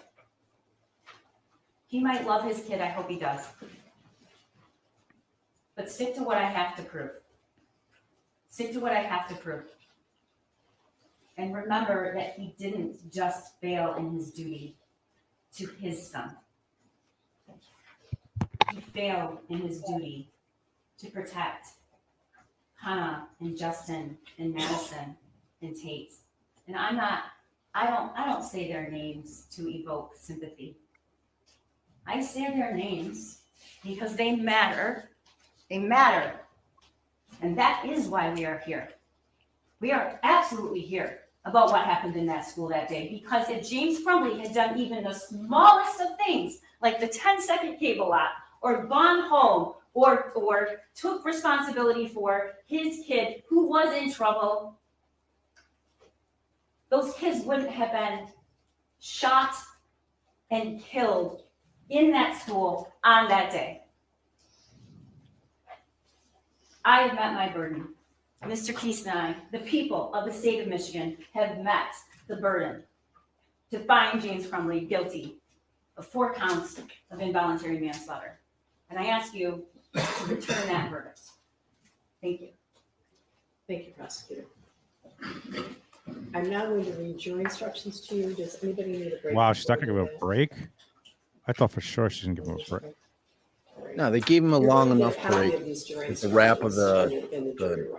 Good point. Evidence, you know? I mean, Members of just the power jury, through. evidence and arguments in this case are finished. I'll now instruct you on the law. That is, I'll explain the law that applies to this case. Remember that you have taken an oath to return a true and just verdict based only on the evidence and the instructions on the law. You must not let sympathy, bias, or prejudice influence your decision. You must avoid reaching conclusions that may have been unintentionally influenced by stereotypes. You must reach your own conclusions about this case individually, but you should do so only after listening to and considering the opinions of the other jurors who may have different backgrounds and perspectives from yours. As jurors, you must decide what the facts of this case are. This is your job and nobody else's. You must think about all the evidence and then decide what each piece of evidence means and how important you think it is. This includes whether you believe what each of the witnesses said. What you decide about any facts in this case is final. It's my duty to instruct you on the law. You must take the law as I give it to you. If a lawyer says something different about the law, follow what I say. At various times, I've already given you some instructions about the law. You must take all of my instructions as the law you are to follow. You should not pay attention to some instructions and ignore others. To sum up, it's your job to decide what the facts of the case are, to apply the law as I give it to you, and in that way to decide the case. A person accused of a crime is presumed to be innocent. This means that you must start with the presumption that the defendant is innocent. This presumption continues throughout this trial and entitles the defendant to a verdict of not guilty unless you are satisfied beyond a reasonable doubt that he is guilty. Every crime is made up of parts called elements. The prosecutor must prove each element of the crime beyond a reasonable doubt. The defendant is not required to prove his innocence or to do anything. If you find that the prosecutor has not proven every element beyond a reasonable doubt, then you must find the defendant not guilty. A reasonable doubt is a fair, honest doubt growing out of the evidence or lack of evidence. It is not merely an imaginary or possible doubt, but a doubt that is based on reason and common sense. A reasonable doubt is just that, a doubt that is reasonable after a careful and considered examination of the facts and circumstances of the case. Every defendant has the absolute right not to testify. When you decide the case, you must not consider the fact that he did not testify. It must not affect your verdict in any way. When you discuss the case and decide on your verdict, you may only consider the evidence that has been properly admitted in this case. Therefore, it's important for you to understand what evidence is and what is not evidence. Evidence includes only the sworn testimony of witnesses, the exhibits admitted into evidence, and anything else I told you to consider as evidence.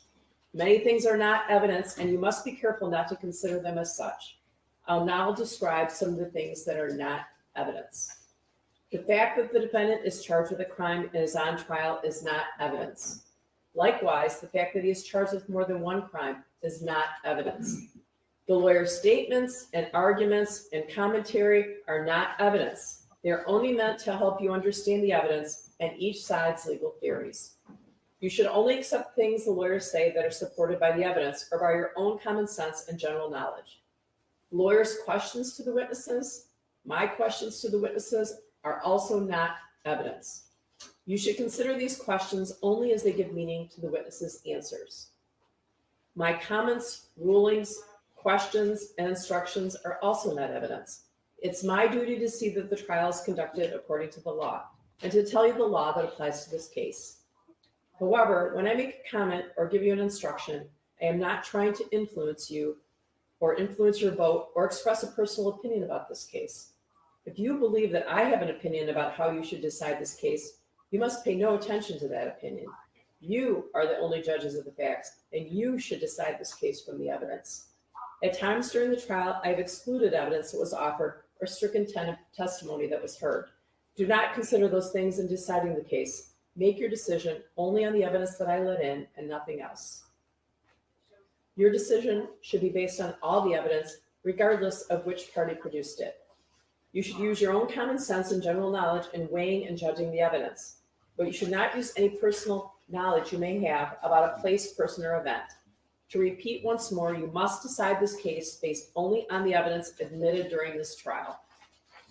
As I said before, it's your job to decide what the facts of the case are. You must decide which witnesses you believe and how important you think their testimony is. You do not have to accept or reject everything a witness said. You're free to believe all, none, or part of any person's testimony. In deciding which testimony you believe, you should rely on your own common sense and everyday experience.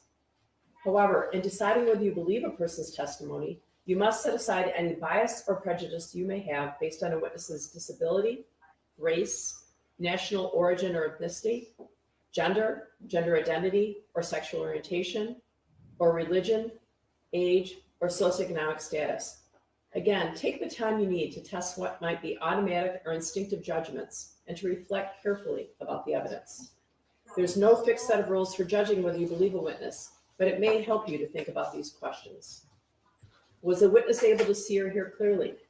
How long was the witness watching or listening? Was anything else going on that might have distracted the witness? Did the witness seem to have a good memory? How did the witness look and act while testifying?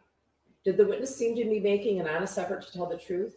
Or did the witness seem to evade the questions or argue with the lawyers? Does the witness's age or maturity affect how you judge his or her testimony? Does the witness have any bias, prejudice, or personal interest in how this case is decided?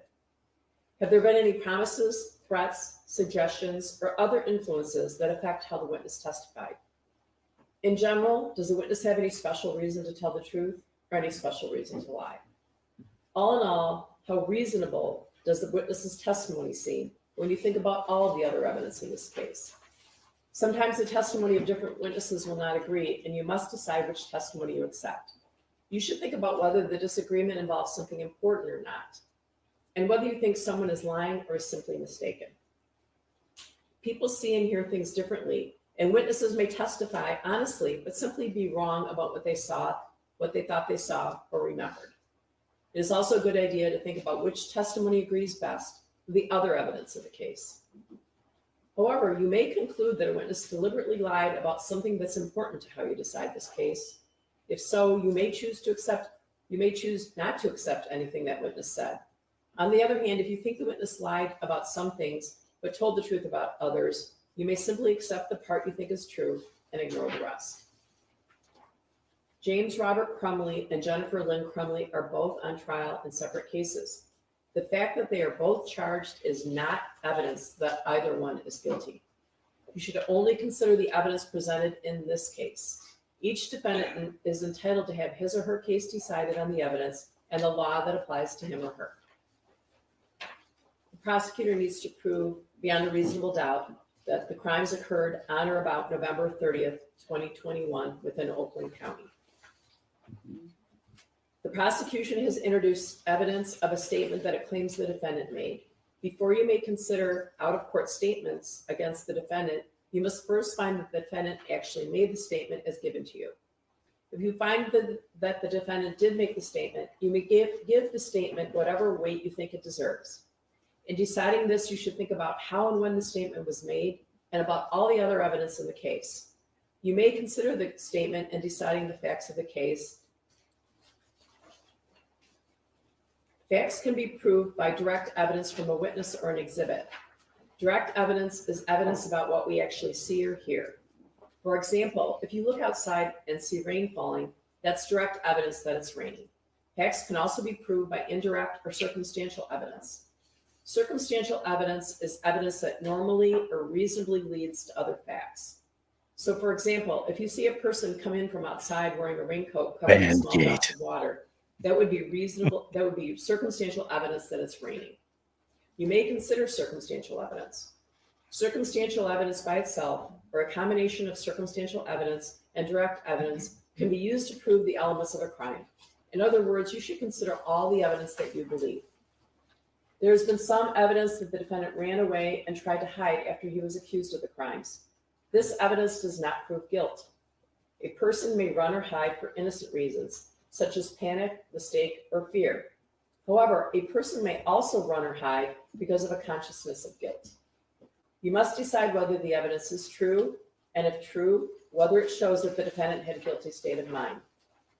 When the lawyers agree on a statement of facts, these are called stipulated facts. You may regard such stipulated facts as true, but you're not required to do so.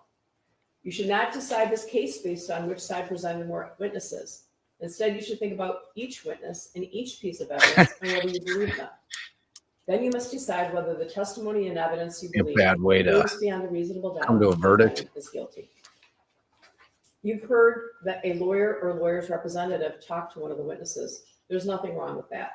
A lawyer or a lawyer's representative may talk to a witness to find out what the witness knows about the case and what the witness's testimony will be.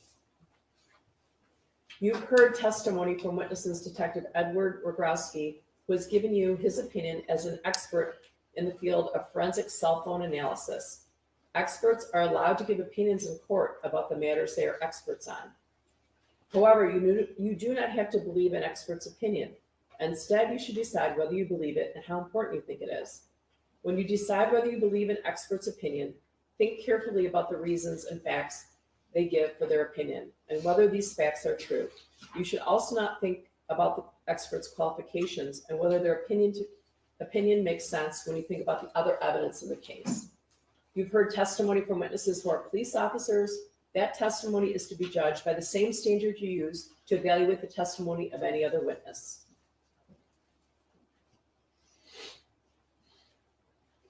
In count one, the defendant is charged with the crime of involuntary manslaughter. To prove this charge, the prosecutor must prove each of the following elements beyond a reasonable doubt. First, that the defendant caused the death of Madison Baldwin. That is, Madison Baldwin died as a result of storing a firearm and its ammunition so as to allow access to the firearm and the ammunition by his minor child. Second, in doing the act that caused Madison Baldwin's death, the defendant acted in a grossly negligent manner.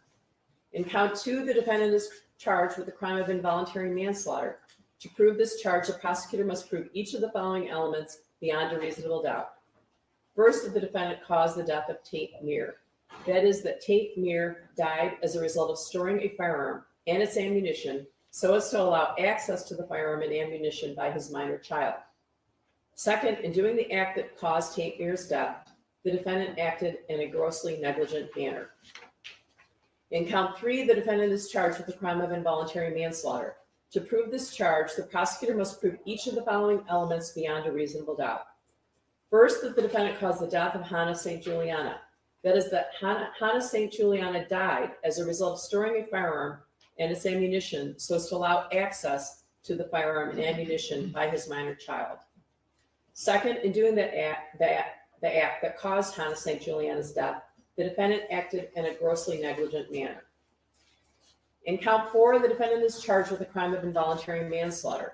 To prove this charge, the prosecutor must prove each of the following elements beyond a reasonable doubt. First, that the defendant caused the death of Justin Schilling. That is, that Justin Schilling died as a result of storing a firearm and its ammunition so as to allow access to the firearm and ammunition by his minor child. Second, in doing the act that caused Justin Schilling's death, the defendant acted in a grossly negligent manner. In count 1, the defendant is charged with the crime of involuntary manslaughter resulting from a failure to perform a legal duty. To prove this charge, the prosecutor must prove each of the following elements beyond a reasonable doubt.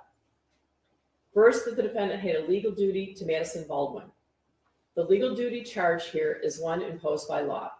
In Michigan, a parent has a legal duty to exercise reasonable care to control their minor child so as to prevent the minor child from intentionally harming others or prevent the minor child from conducting themselves in a way that creates an unreasonable risk of bodily harm to others.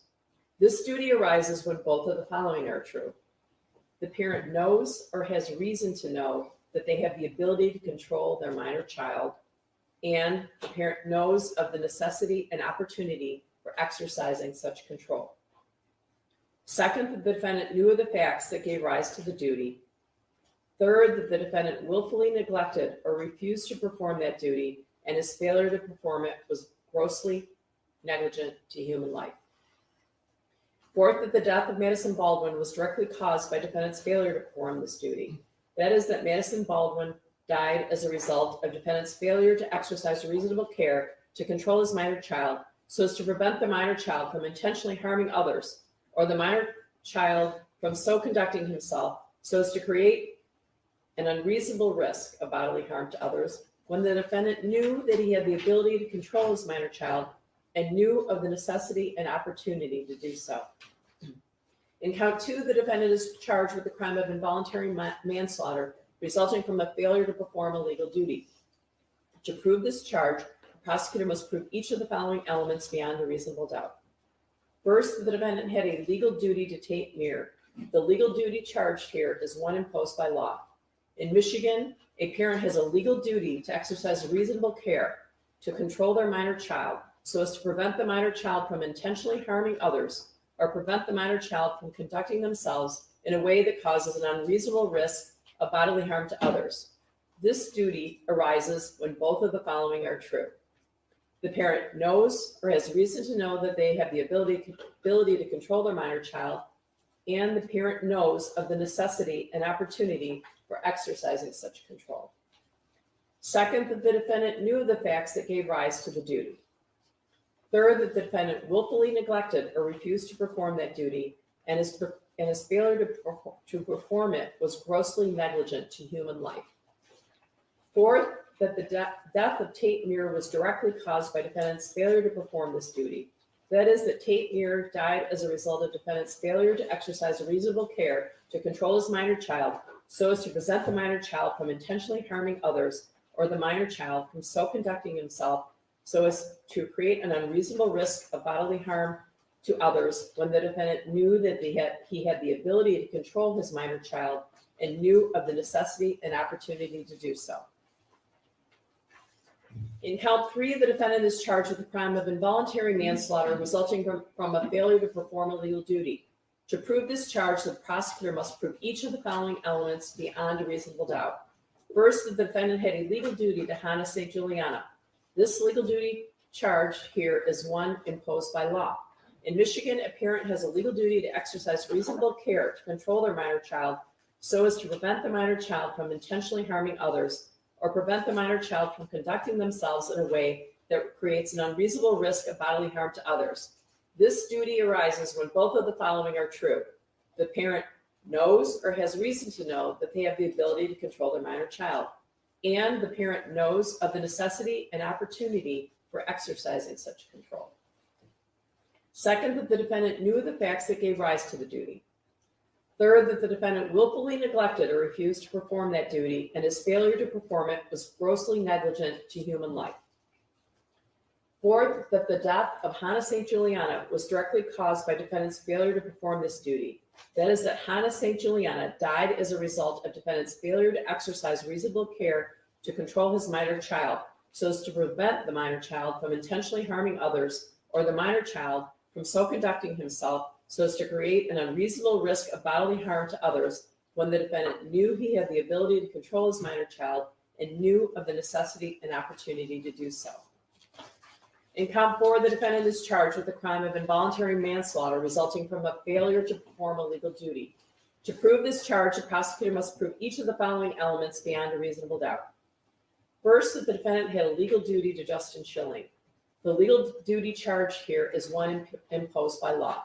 In Michigan, a parent has a legal duty to exercise reasonable care to control their minor child so as to prevent the minor child from intentionally harming others or prevent the minor child from conducting themselves in a way that creates an unreasonable risk of bodily harm to others. This duty arises when both of the following are true. The parent knows or has reason to know that they have the ability to control their minor child, and the parent knows of the necessity and opportunity for exercising such control. Second, that the defendant knew of the facts that gave rise to the duty. Third, that the defendant willfully neglected or refused to perform that duty, and his failure to perform it was grossly negligent to human life. Fourth, that the death of Justin Schilling was directly caused by defendant's failure to perform this duty. That is, that Justin Schilling died as a result of defendant's failure to exercise reasonable care to control his minor child so as to prevent the minor child from intentionally harming others, or the minor child from so conducting himself so as to create an unreasonable risk of bodily harm to others, when the defendant knew that he had the ability to control his minor child and knew of the necessity and opportunity to do so. As I explained to you earlier in my instructions, the prosecutor asserts two different theories, to support the charges of involuntary manslaughter. First, the prosecutor claims that the defendant committed involuntary manslaughter because he failed to perform a legal duty. In the alternative, the prosecutor claims that the defendant committed involuntary manslaughter because he was grossly negligent. Those are two different theories and two different ways to prove the same crime. Either or both of these theories, if proven, are sufficient to establish the crime of involuntary manslaughter. It is not necessary that you all agree on which theory has been proven, as long as you all agree that the prosecutor has proved at least one of those theories beyond a reasonable doubt. There may be more than one cause of death. It is not enough the defendant's act made it possible for the death to occur. In order to find the deaths of Madison Baldwin, Tate Meir, Hannah St. Juliana, and Justin Schilling were caused by the defendant, you must find beyond a reasonable doubt that the deaths were the natural or necessary result of the defendant's act. You heard evidence that the defendant's son shot Madison Baldwin, Tate Meir, Hannah St. Juliana, and Justin Schilling. As previously noted, there may be more than one cause of death, and defendant's acts or inactions need not be the sole cause of harm. In order to find that the death of Madison Baldwin, Tate Meir, Hannah St. Juliana, and Justin Schilling was caused by the defendant, you must also find beyond a reasonable doubt that his son's act of shooting someone was reasonably foreseeable. Gross negligence means more than carelessness. It means willfully disregarding the results to others that might follow from an act or failure to act. In order to find that the defendant was grossly negligent, you must find each of the following three things beyond a reasonable doubt. First, that the defendant knew of the danger to another. That is, he knew there was a situation that required him to take ordinary care to avoid injuring another. Second, that the defendant could have avoided injuring another by using ordinary care. Third, that the defendant failed to use ordinary care to prevent injuring another when, to a reasonable person, it must have been apparent that the result was likely to be serious injury. I previously indicated to you that it was my order that the shooter's name not be used during the trial. When you go to the jury room, you'll be provided with a written copy of my jury instructions. You should first choose a foreperson. The foreperson should see to it that your discussions are carried on in a businesslike way and that everyone has a fair chance to be heard. During your deliberations, please turn off your cell phones or other communication equipment until we recess. A verdict in a criminal case must be unanimous. In order to return a verdict, it's necessary that each of you agrees on that verdict. In the jury room, you'll discuss the case amongst yourselves, but ultimately, each of you will have to make up your own mind. Any verdict must represent the individual considered judgment of each juror. It's your duty as jurors to talk to each other and make every reasonable effort to reach agreement. Express your opinions and your reasons for them, but keep an open mind as you listen to your fellow jurors. Rethink your opinions and do not hesitate to change your mind if you decide that you were wrong. Try your best to work out your differences. However, although you should try to reach agreement, none of you should give up your honest opinion about the case just because other jurors disagree with you or just for the sake of reaching a verdict. In the end, your vote must be your own, and you must vote honestly and in good conscience. If you have any questions about the jury instructions before you begin deliberations, or questions about the instructions that arise during deliberations, you should write a note and you can give that note to my clerk. Possible penalty should not influence your decision. If you find the defendant guilty, it is my duty to fix the penalty within the limits provided by law. If you want to communicate with me while you're in the jury room, please have your foreperson write a note and give it to my clerk. It's not proper for you to talk directly with me, the lawyers, court officers, or other people involved in the case. As you discuss the case, you must not let anyone, even me, know how your voting stands. Therefore, until you return with a unanimous verdict, do not reveal this to anyone outside the jury room. We're going to send, you can take your notes with you, and we're going to send the exhibits in with you. I think some of them might require a computer. We'll give you that as well. If you, so we're going to send all the exhibits in. This is also when I like to tell you that you can rehear, we can replay testimony, but I think I told you this in the beginning of the trial. If you want to rehear someone's testimony, you have to rehear the entire testimony, all of the questions from both sides. That's the only way that it's fair, all right? But we can replay that in the jury room. As you discuss the case, you should think about all of my instructions together as the law you are to follow.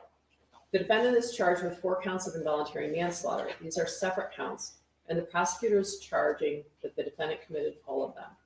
You must consider each count separately in light of all the evidence in the case. You may find the defendant guilty of all or any one of these counts or not guilty. I prepared a verdict form. It's pretty self-explanatory. It lists each of the counts, and this should be filled out by your foreperson. Count 1 is involuntary manslaughter as to Madison Baldwin. You can either check the box not guilty or guilty of involuntary manslaughter as to Madison Baldwin. As to count 2, involuntary manslaughter as to Tate Meir, not guilty, or guilty of involuntary manslaughter as to Tate Meir. Count 3, involuntary manslaughter as to Hannah St. Juliana. You can either check not guilty or guilty of involuntary manslaughter as to Hannah St. Juliana. Count 4, involuntary manslaughter as to Justin Schilling. You can either check not guilty or guilty of involuntary manslaughter as to Justin Schilling. Then your foreperson should sign that. All right. I know you've been in 2 different jury rooms, so probably some of you, the first 8 of you, don't know the others. This is going to be kind of like on the show Survivor when they had the merging of the tribes, right? So we're gonna put you all in one jury room. Survivor We can't do a separate reference. jury room just 'cause it's Love it. much more Love it. all right. We appreciate that you were all here the entire time. Jurors have different feelings when they're excluded from deliberations. Some people are happy, some people are not happy. I can tell you a lot of stories about, life happens, so all of your service is important. This is obviously very important and very stressful to both sides. And we couldn't conduct this jury trial without you. So we are going to exclude 3 jurors by blind draw. Okay?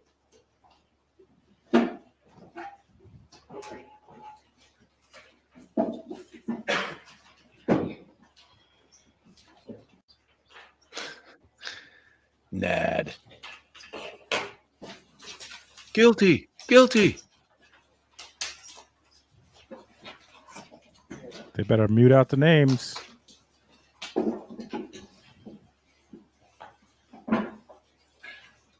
Juror in seat 5. There we in go. Seat 5, you are in Brooklyn, the jury room, I Does believe. anybody remember how Do you have long? any I thought belongings? Jennifer's jury was out pretty I'm gonna ask pretty you short and the other amount of two time, jurors, like a I think- couple hours. I think including Dizzy said before 11 hours, I think. Oh shit! All right. Wow. Dom's mom is back from the pocket blocking. Welcome back, Dom. Hey, pocket ban.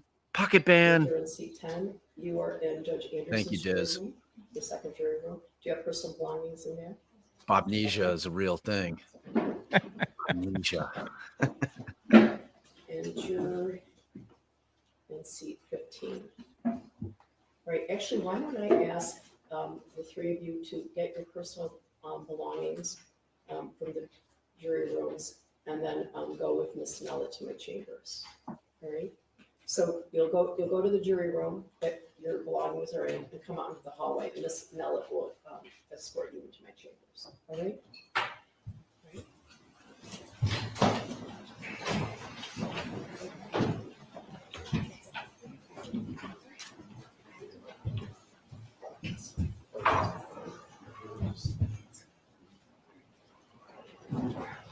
You can be seated. Okay, so do some of the jurors here, anyone 9 through 15, do you have anything in Judge Anderson's jury room? Okay, I'm gonna let these 3 jurors go into my chambers. And then anyone 9 through 15, if you have something in Judge Anderson's jury room, then you're gonna go to my jury room, right? Okay, so I'm gonna give them a few minutes. Also, after you go back there, I'm going to ask you to wait a few minutes. Gorilla grip Before you start pocket deliberating. I'm blocker. going to consult with the lawyers to make sure the jury instructions are correct. Sometimes things are left out or there's mistakes, so I just want to make sure. I also want you to know that we're now on your schedule, so what you say goes. If you take a 5-minute break, an hour-long break, whatever you do, we will be waiting for you. There's potentially an opportunity to go later tonight if you want to do that. I want to encourage you to take your time. You can come back tomorrow, you can go later today, whatever you need to do. We want you to be careful, keep an open mind, and take your time. Right? So I'm going to wait and see if those 3 jurors are in my chambers. I mean, it's 3:17. You figure probably don't start till 3:30ish, right? Like, do we think we're gonna get a verdict today? Probably not. If it took 11 hours for, Yeah, I don't think I'm just gonna tell you that was a really effective closing argument by the defense attorney, and it's like you see a couple people in my chat, you just like all it takes is one person that views the chilling effect of a guilty verdict as to what it will do. Like that's the part that I was convinced we were going to get a mistrial on Jennifer's, because I just thought in the state of Michigan, which is a very gun happy state, All right, so if you can all that get together in my there would be jury room, one juror send jury out of the instructions in 12 there shortly, and then you that can was start going to be deliberating. adamant You can that deliberating I'm not this doing year. this. So, Parents You can't hold parents responsible for shit their kids do outside of their presence. It's crazy. You know what I mean? It's like if they get 1 or 2 in there, you know, we can't just assume everybody thinks the same out of the 12 people, because that's never the case, ever. I tell you that from 20 plus years of experience. We are not robots. We're humans. We all think about the same thing very, very different ways. All right, maybe seated. There is one error in the jury instruction on 4.1. At the end, it talks about in deciding if you believe the defendant's testimony in court. So I'm just going to Yes, take Judge, that out. thank you. All right, anything else about the jury instruction? Nothing other than that, Judge. Nothing, right? All right.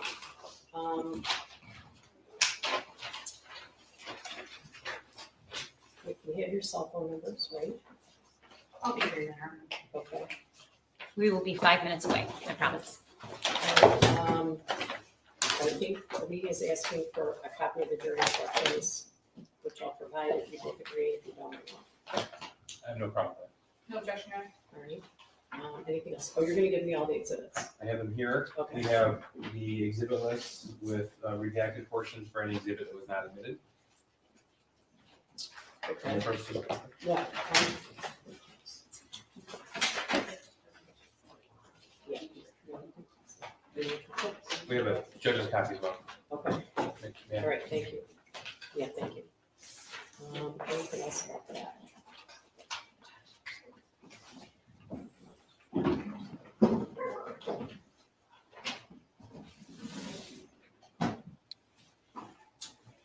So if this is you, Bob, when you were doing this, like what is that like for you? What is that feeling where now it's in their hands and you're just waiting for your phone to get a call? Terrifying. All right, so aside from that, question. It's terrifying. You agree with the jury instructions? People do, Judge. You're okay if I send the exhibits in and It's they- like- are they circulated? It's such an unusual job because you're the voice for that person that you're representing. And like all of that stress Let me make sure that- just weighs exclusively on you. You know what I mean? It's like short of the defendant themselves, like I mean, obviously I don't have the threat of going to prison, you know, to add on to it, but the thought of my client going to prison because I didn't do the job is extremely taxing. You know, it's like that this period of time in between when they go back and you know when they come back with a verdict is brutal, man. It's brutal because you never know. You know, Right, and I you gotta just figure- never know. Particularly when it's someone could be going away for the rest of their lives. I mean, that's gonna be an added. Yes. I mean, Yeah, or death penalty, dude. yeah. I mean, You know, it's like it's intense.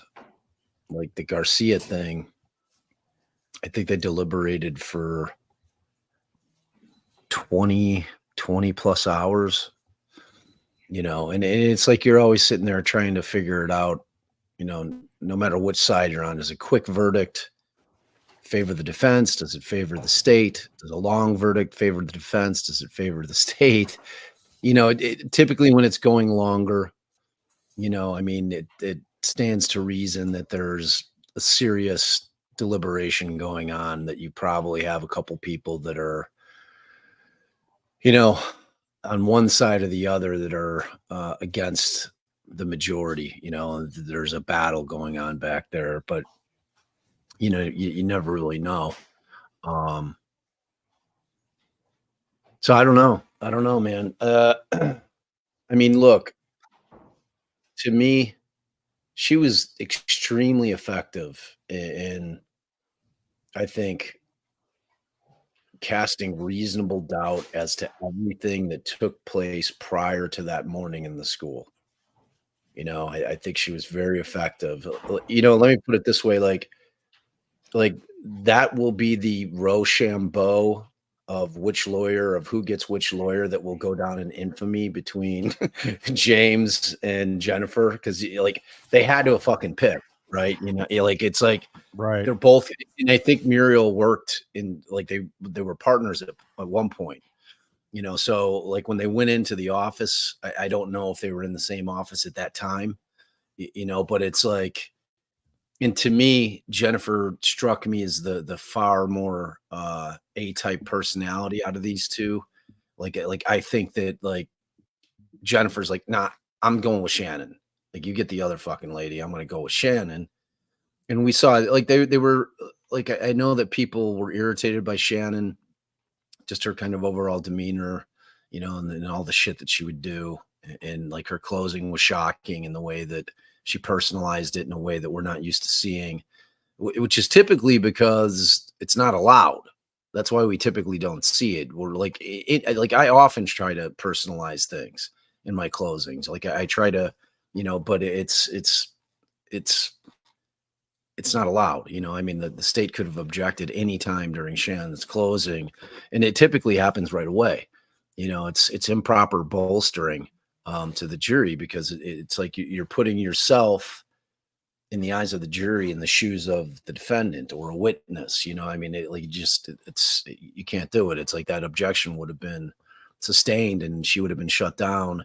I'm assuming that she had an alternate route, but you see the difference in terms of style, like you have Muriel who was methodical, organized,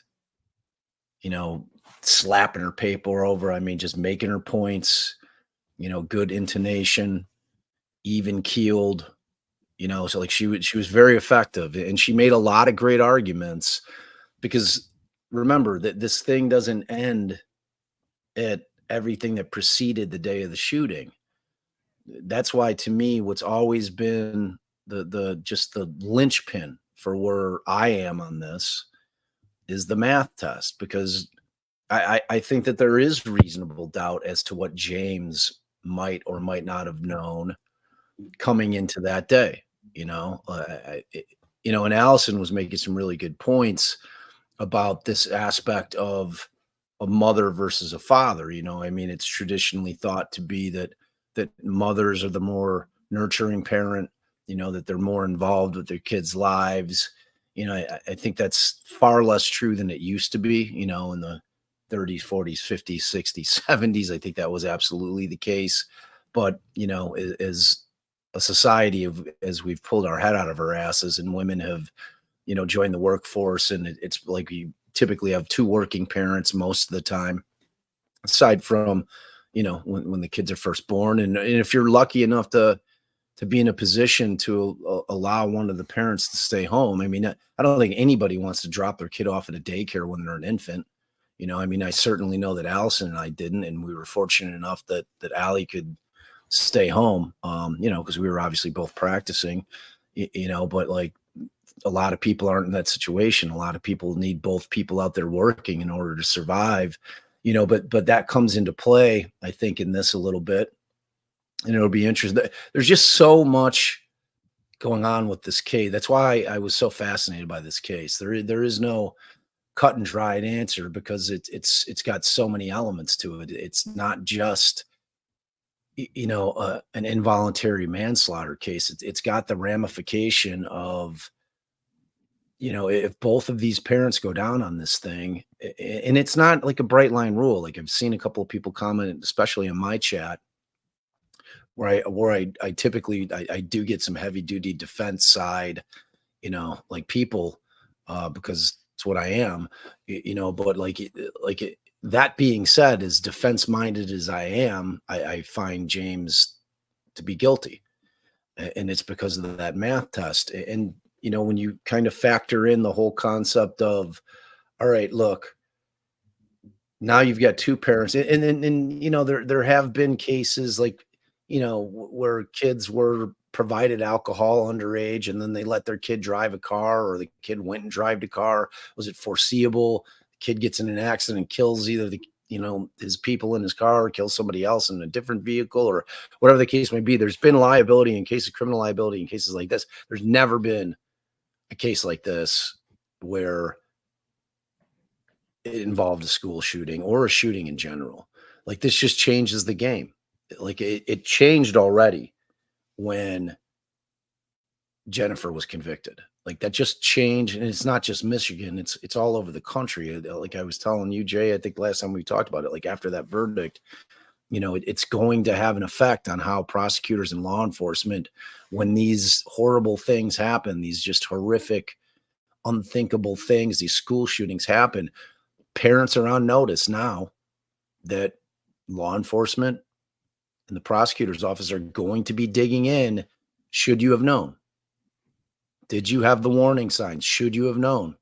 And if the answer to that is yeah, and if you should have known, or you did know, and if you chose to do nothing because you're too fucking busy doing whatever you're doing to make sure that your kid's okay, you're on the hook. So that's and like I said on Jennifer's verdict, and like I'm saying on this one, no matter which way it comes down, I'm convinced that ultimately they're going to come back with a guilty on this. You should be. It's your duty as a parent. It's not like just sticking your dick in somebody and getting somebody pregnant. That ain't it. That's not parenting. You know, that's sperm donating. You know, if you're going to bring a kid into this world, you've got an absolute duty beyond just putting a roof over their head and food in their mouth. And no one's changing my mind on that. And you can disagree. That's fine. And we'll never agree on that. If you don't agree with me on that, you have an absolute duty. I hold everybody to the same standard that I raise my children with. I know what's going on with my kids. Is that to say that if I had a teenager, and I have one, I have a 17-year-old. Cameron, for the last 2 years, was a ghost in my house in terms of sat in her room all the time. I'd ask her, how's it going? Fine. How was school? Good. You know, that shit, like, just doesn't want anything to do. It's like your typical teenage shit. That being said, the difference in this case is that he then went into call. He was called into school, and he's handed a test that, despite whatever took place before, he's handed a test that says, help me on it. Help me, in all caps. And it says that I can't stop the thoughts, or the thoughts won't stop. Blood everywhere.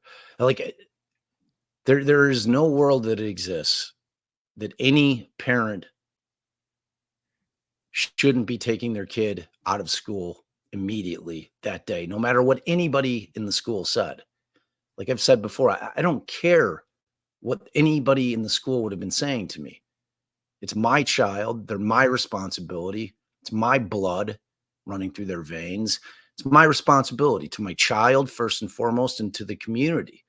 And no one is going to convince me that once he saw that test, he shouldn't have taken Ethan, brought him out to the car, and had the conversation. What is going on? What can I do to help you? Yeah, like, I'm so scared right now. I if I had that test, I'd be like shaking visibly. I'd be mortified. I'd be like, oh my God, how long has this been going on? And if he's like, well, you know, I've been trying to tell you for a year, asshole, and you've just been ignoring me. You know, I mean, it's like, to me, that the test is everything. The test is everything in this case. And I was thinking, because we talked about this during the case, that this trial is not happening in a vacuum. This trial is happening in our society where there's been so many school shootings, like maybe pre-Columbine, you could even then. I mean, but and I was thinking, like, this jury doesn't live in a vacuum. Just like Jennifer Crumbley's juries, they see this shit, and I just feel like they're going to want someone accountable. I feel like there has been so many people who have not been accountable. And like, this is their chance where we're seeing especially if there's parents of kids on there, or just they have anyone in school. I mean, it's not even just school. These shootings just don't happen in school. This is not, if we're not living in a vacuum. Everyone knows that if the fact that we're not in a vacuum and then all those shootings happen, like you said, then you said that you see that fucking test with a gun, and I can't stop the thoughts, and you bought your kid a gun, and you brought him to a shooting range, etc. We don't live in a vacuum. We all see the shit that's happening, and so many people are so fucking sick and tired of every day waking up. Like I said, Bob, we're looking at our phones. You have kids in school. Every day you get a notification from your fucking phone on Parent Square, whatever app you have. Like, is this a notification where I got to go down to the school and think about what all those parents had to do? Those 4 parents had got that notification. They had to go meet in the safe zone, and they had to get that news that forever changed their lives and their people in their family's life. How many people have been affected by this? The whole community. So like, this jury is, I'm sure probably, so I just think, like, No more, no more. That's why this case is happening, because we're finding people like That's right. no fucking more. That's it. So That's it. You know, look, we're not going to make any headway in terms of the battle in terms of gun control is with the NRA lobby and the amount of money that they pour into it in terms of us being able to. I mean, the fact that people walk around with fucking AK-47 says it all. You know, like they're in no world does that make any sense to me that we need those. Like, and look, I've explained the point of the Second Amendment, and there's two ways that you look at the Constitution, right? Like when you're in law school, they teach you you can either be what they call a strict constructionalist, all right, and that type of person, like former Justice Anton Scalia, who was very conservative, but he was what they call a strict constructionist. They read and interpreted the Constitution as if he was in the shoes of the framers, of the drafters of the Constitution. So he was not taking into account the hundreds of years of advancement that our society has not taken. And he would always write his opinions based on what the framers would have written. You know, like I'm not like that. You like, obviously when they were drafting the Constitution back in the 1700s, they had no idea what we were going to become. Like in their wildest imagination, they couldn't have anticipated what we were going to become as a society. You know, the advancements in technology, the advancements in weaponry. You know, I mean, remember they were fucking like, tearing a little sack and putting like a bunch of little beads in there. It's like, it was have a you seen different that world. commercial? Have you seen? I think it's like an anti. It's basically it. I don't know if it's a commercial or it's like a PSA against gun, an anti. But it's like it shows someone who would do a school shooting as if they had a gun when they wrote the Constitution. The guy walks in the building. He takes one shot, misses, then he fucking takes the thing out. He starts like it's a different fucking world. This AK-47. It's like how many bullets are coming? I mean, to me, like just watching, it was scary to me just watching this handgun when they showed him at the range. Like it's not an automatic, but man, it sure shoots a lot of bullets really quickly. I know nothing about guns, but still, it's me like, either. But I know a semi-automatic was, I mean, you're firing a lot of rounds in a short period of time. You know what I mean? It's a a very like, and it's a hand cannon. I mean, you can hear it. I mean, the thing is built to kill. So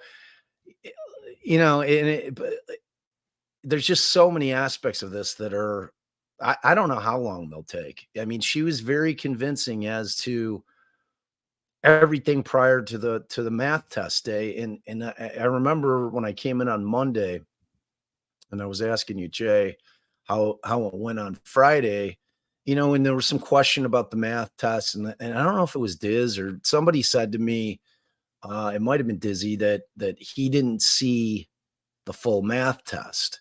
Like that when he came in, that he had maybe he saw the modified math test, and I had rejected it because I knew that Jennifer was emailed the math test, the unmodified one.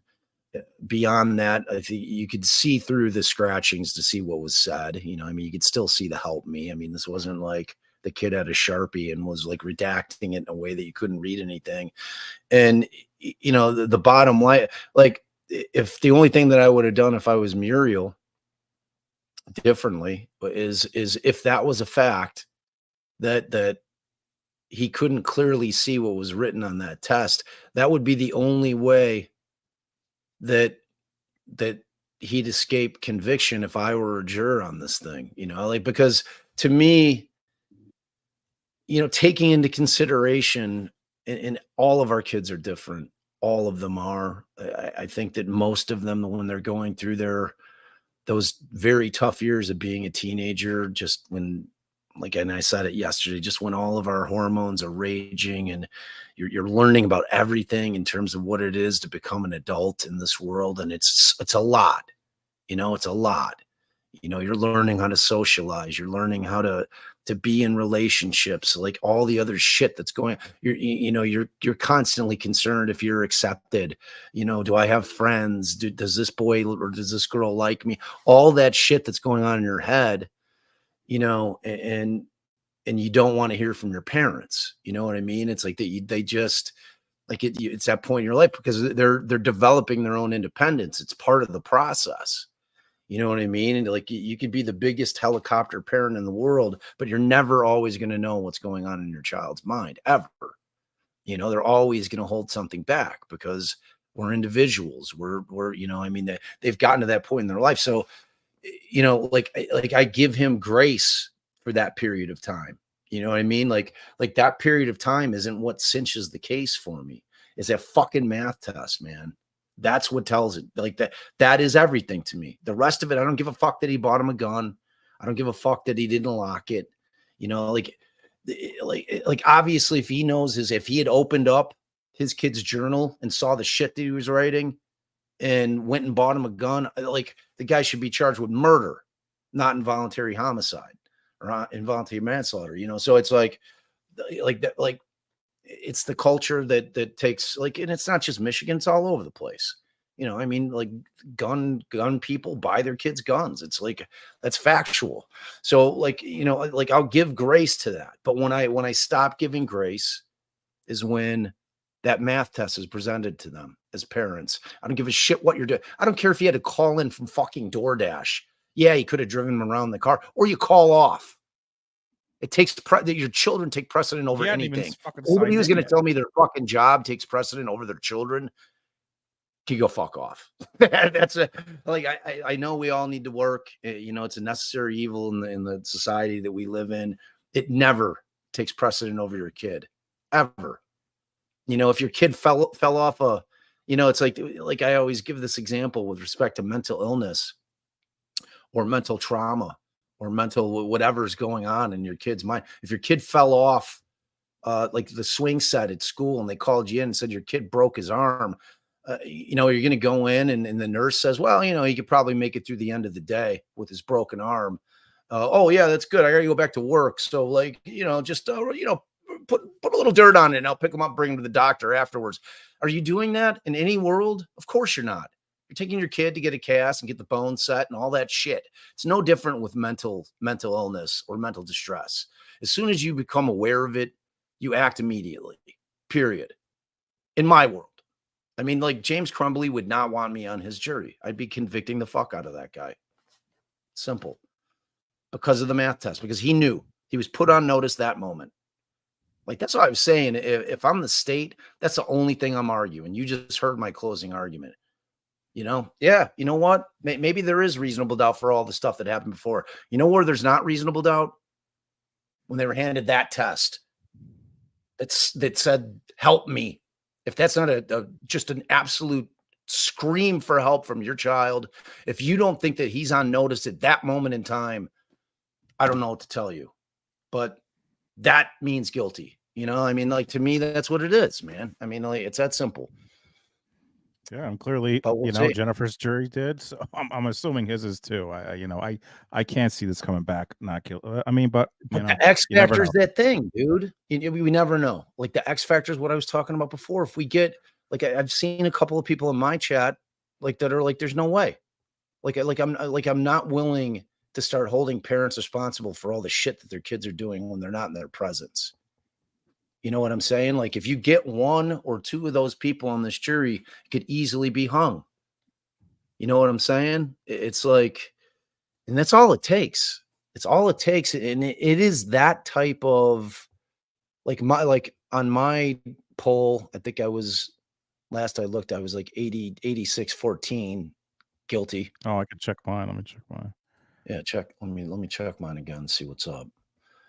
Mine is well, I don't know what you put. I put, well, how do you think the jury will come back? So I didn't put like what people's, and on mine, I'm going to end it now. 81% think guilty, 15% hung jury, 3% not guilty with 189 votes. All right. So mine was post-closing poll. If you were a juror, how would you, capped, how would you vote? Like, I don't like, it wasn't I wasn't trying to poll. I wanted to get the pulse. So that tells you. So mine right now with 103 votes is 74 guilty, 27% not guilty. So that's like almost a 70-30 split. That's what I'm saying. Like if the jury is the equivalent to that, you know what I mean? We're talking like there was almost 30% of that 100 people.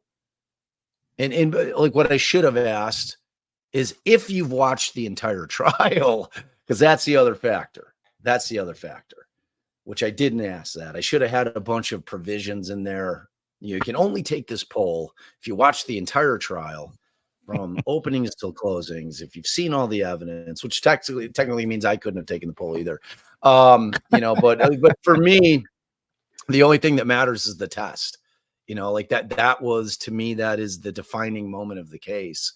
Like I said, if that test doesn't exist, I may have a different opinion on it, you know, like especially with Jennifer, you know, like, because they really focused in on her, her horse hobby and her fucking around on James a lot, you know, is taking up all her free time, you know, and like, I don't know if I could start throwing parents under the bus because, you know, like, am I supposed to sweat a single mother that's working 2 or 3 jobs to provide for her 3 kids because her piece of shit ex-husband or baby daddy doesn't pay support?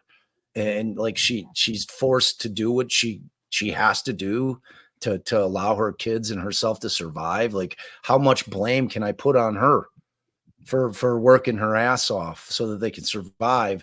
Obviously, she's not going to be able to spend nearly as much time that we would want or is optimal with her kids. You know, she's just not going to be able to be that big a part of the life of her children, you know, but it's the society we live in. So, I mean, and that's what I'm saying. Like, it's all like, there is no bright line. This isn't like, if we get 2 convictions here, that every single school shooter, now every parent's going to be charged. They're going to look, but they're going to dig. Guarantee it. Like, that's what changes. They're going to dig. Every time that one of these happens, you can guarantee every parent's cell phone is going to be taken. All their socials are going to be reviewed. Everything's going to be looked at to see if there were the warning signs, and they were just ignored. And if they were ignored, you're on the hook. That's the way it's going to play out. Yeah, man. I mean, that's You know? that's why I think people like, oh, like you said, everyone's like, now everything, they can do everything, but it's different. Let's say, you know, some people use the car accident, or some people use, what if my kid was in it, you know, what if the kid is in a gang? But like, so here's the difference. If the kid was in a gang and the parent had no idea, they wouldn't. But if the kid was in a gang and they bought them a gun, or they bought them, you know, a bandana, a blue bandana, or, you know, they knew about it. They saw, this is a different case. This is not like, if he had no idea, it's a difference. He knew his, you know, we had the text from from him text his friend saying, I have problems, and my dad's just like, take a pill, and he's like, I want to go to the hospital, and he's not listening to him, and then he bought him a gun, and then he took him to the gun range, and then he saw, like, if like this was a gang case, if he went to school and they're like, we see your son here has a bandana, and he says he's going to like a, you know, he drew something that he's going to like a gang fight, like it's like a gang, 2 gangs fighting. And then he just left them there. Like, there's more to this than just like, they're not going to prosecute every case, but they're going to prosecute the cases where it's willful, where they should have fucking known. He walked into that guidance counselor's room. No one else knew that. I mean, I still think they should have done shit because when they saw that test, but nonetheless, none of them knew. He could have told them, hey, he has a gun. The school should have asked anyway, do you have a gun? What is this? There's a gun.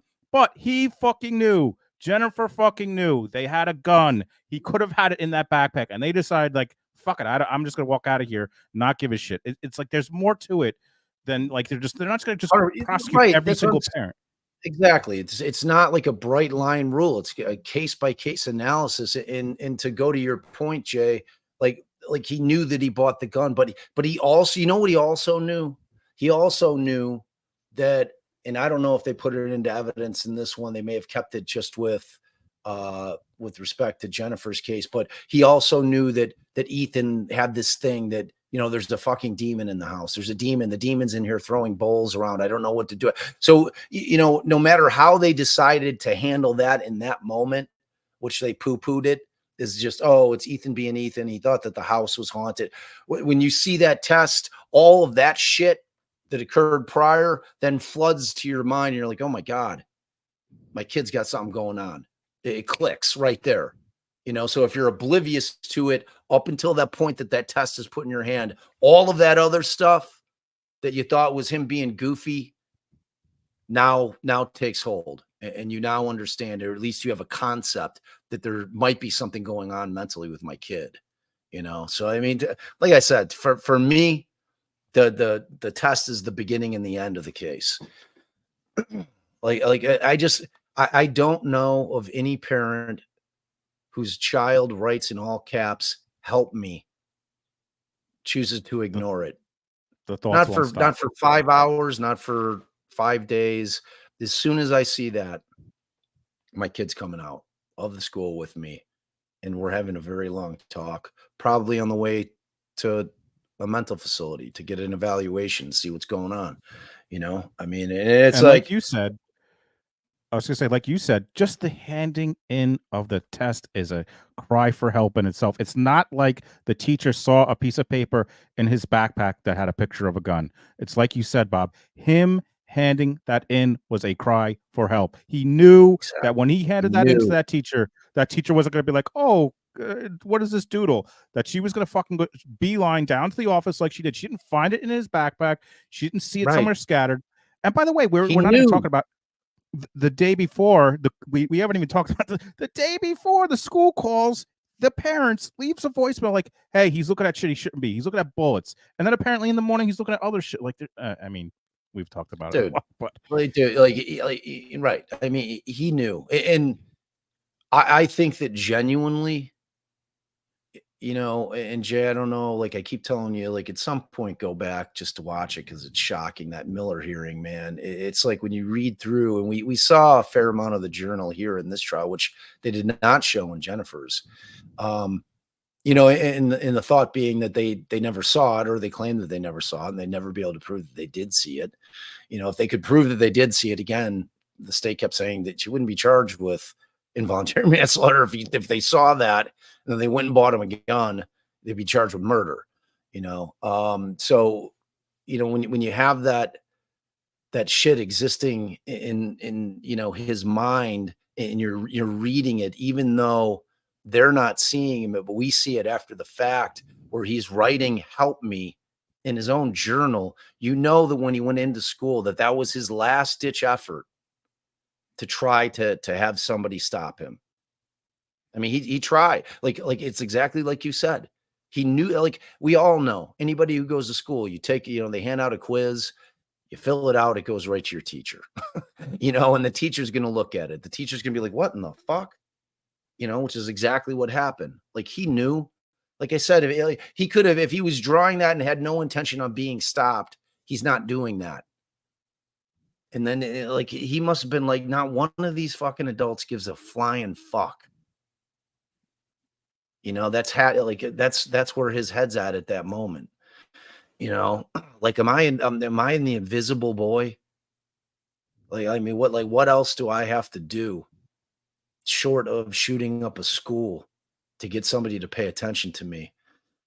It's a sad case, man. It's such a sad case all around, you know, and like those poor kids that lost their lives paid the ultimate price for everyone failing that kid. You know, it's like, it's a cautionary tale, Jay.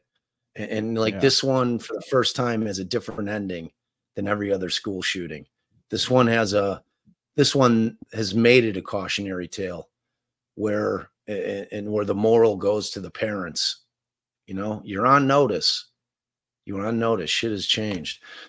All right. So, you know, let's call it, man. And we'll, if we get a verdict. Bob, I got to tell you, congratulations. 14K, folks. Thank you, everyone, for sharing it out.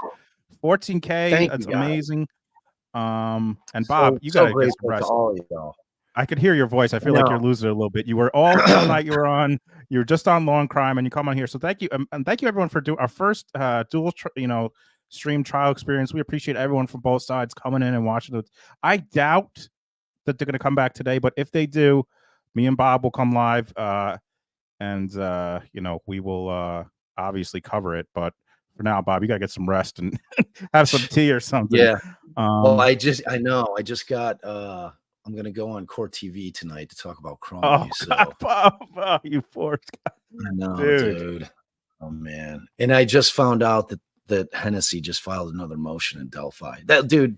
That case, there's literally not a day that goes by that there's not some kind of like action on that. It's like I've never seen a case like it ever. I mean, look, they got Donna Adelson. You know, she's arrested. Like you have like windows of like Right. There's nothing times going to happen. Right. You know, this is not that case. It's crazy. It's crazy. And to all of you guys, thank you so much. Yeah, for sharing, for getting me over the hump of the 14. Without you guys, I ain't got shit. I got zero subs. So it's thank you to all of you who support me and Jay and all of us creators that make this community what it is. And I mean, without you guys, we're nothing. So I'm And the super grateful. mods. Thank you guys. Dude, oh man, we love you guys. You mods are unbelievable. Dizzy, happy birthday. I hope you're spoiled rotten by somebody. Mr. Dizzy should spoil you rotten tonight. Or I don't know what time it is over there. It's getting late. It's probably close to maybe 9, maybe 10 even over there. Poor Dizzy. But we adore you guys, all of you. Dizzy, again, happy birthday. And Jay, you're the best, brother. I love you, man. It's been fun streaming this. We'll hang out. If you like, I'll be checking my phone. So if we get a verdict, hit me up. I'll jump on. All right. All right. Thanks, everybody. We'll catch you when the verdict comes in. Ciao, y'all.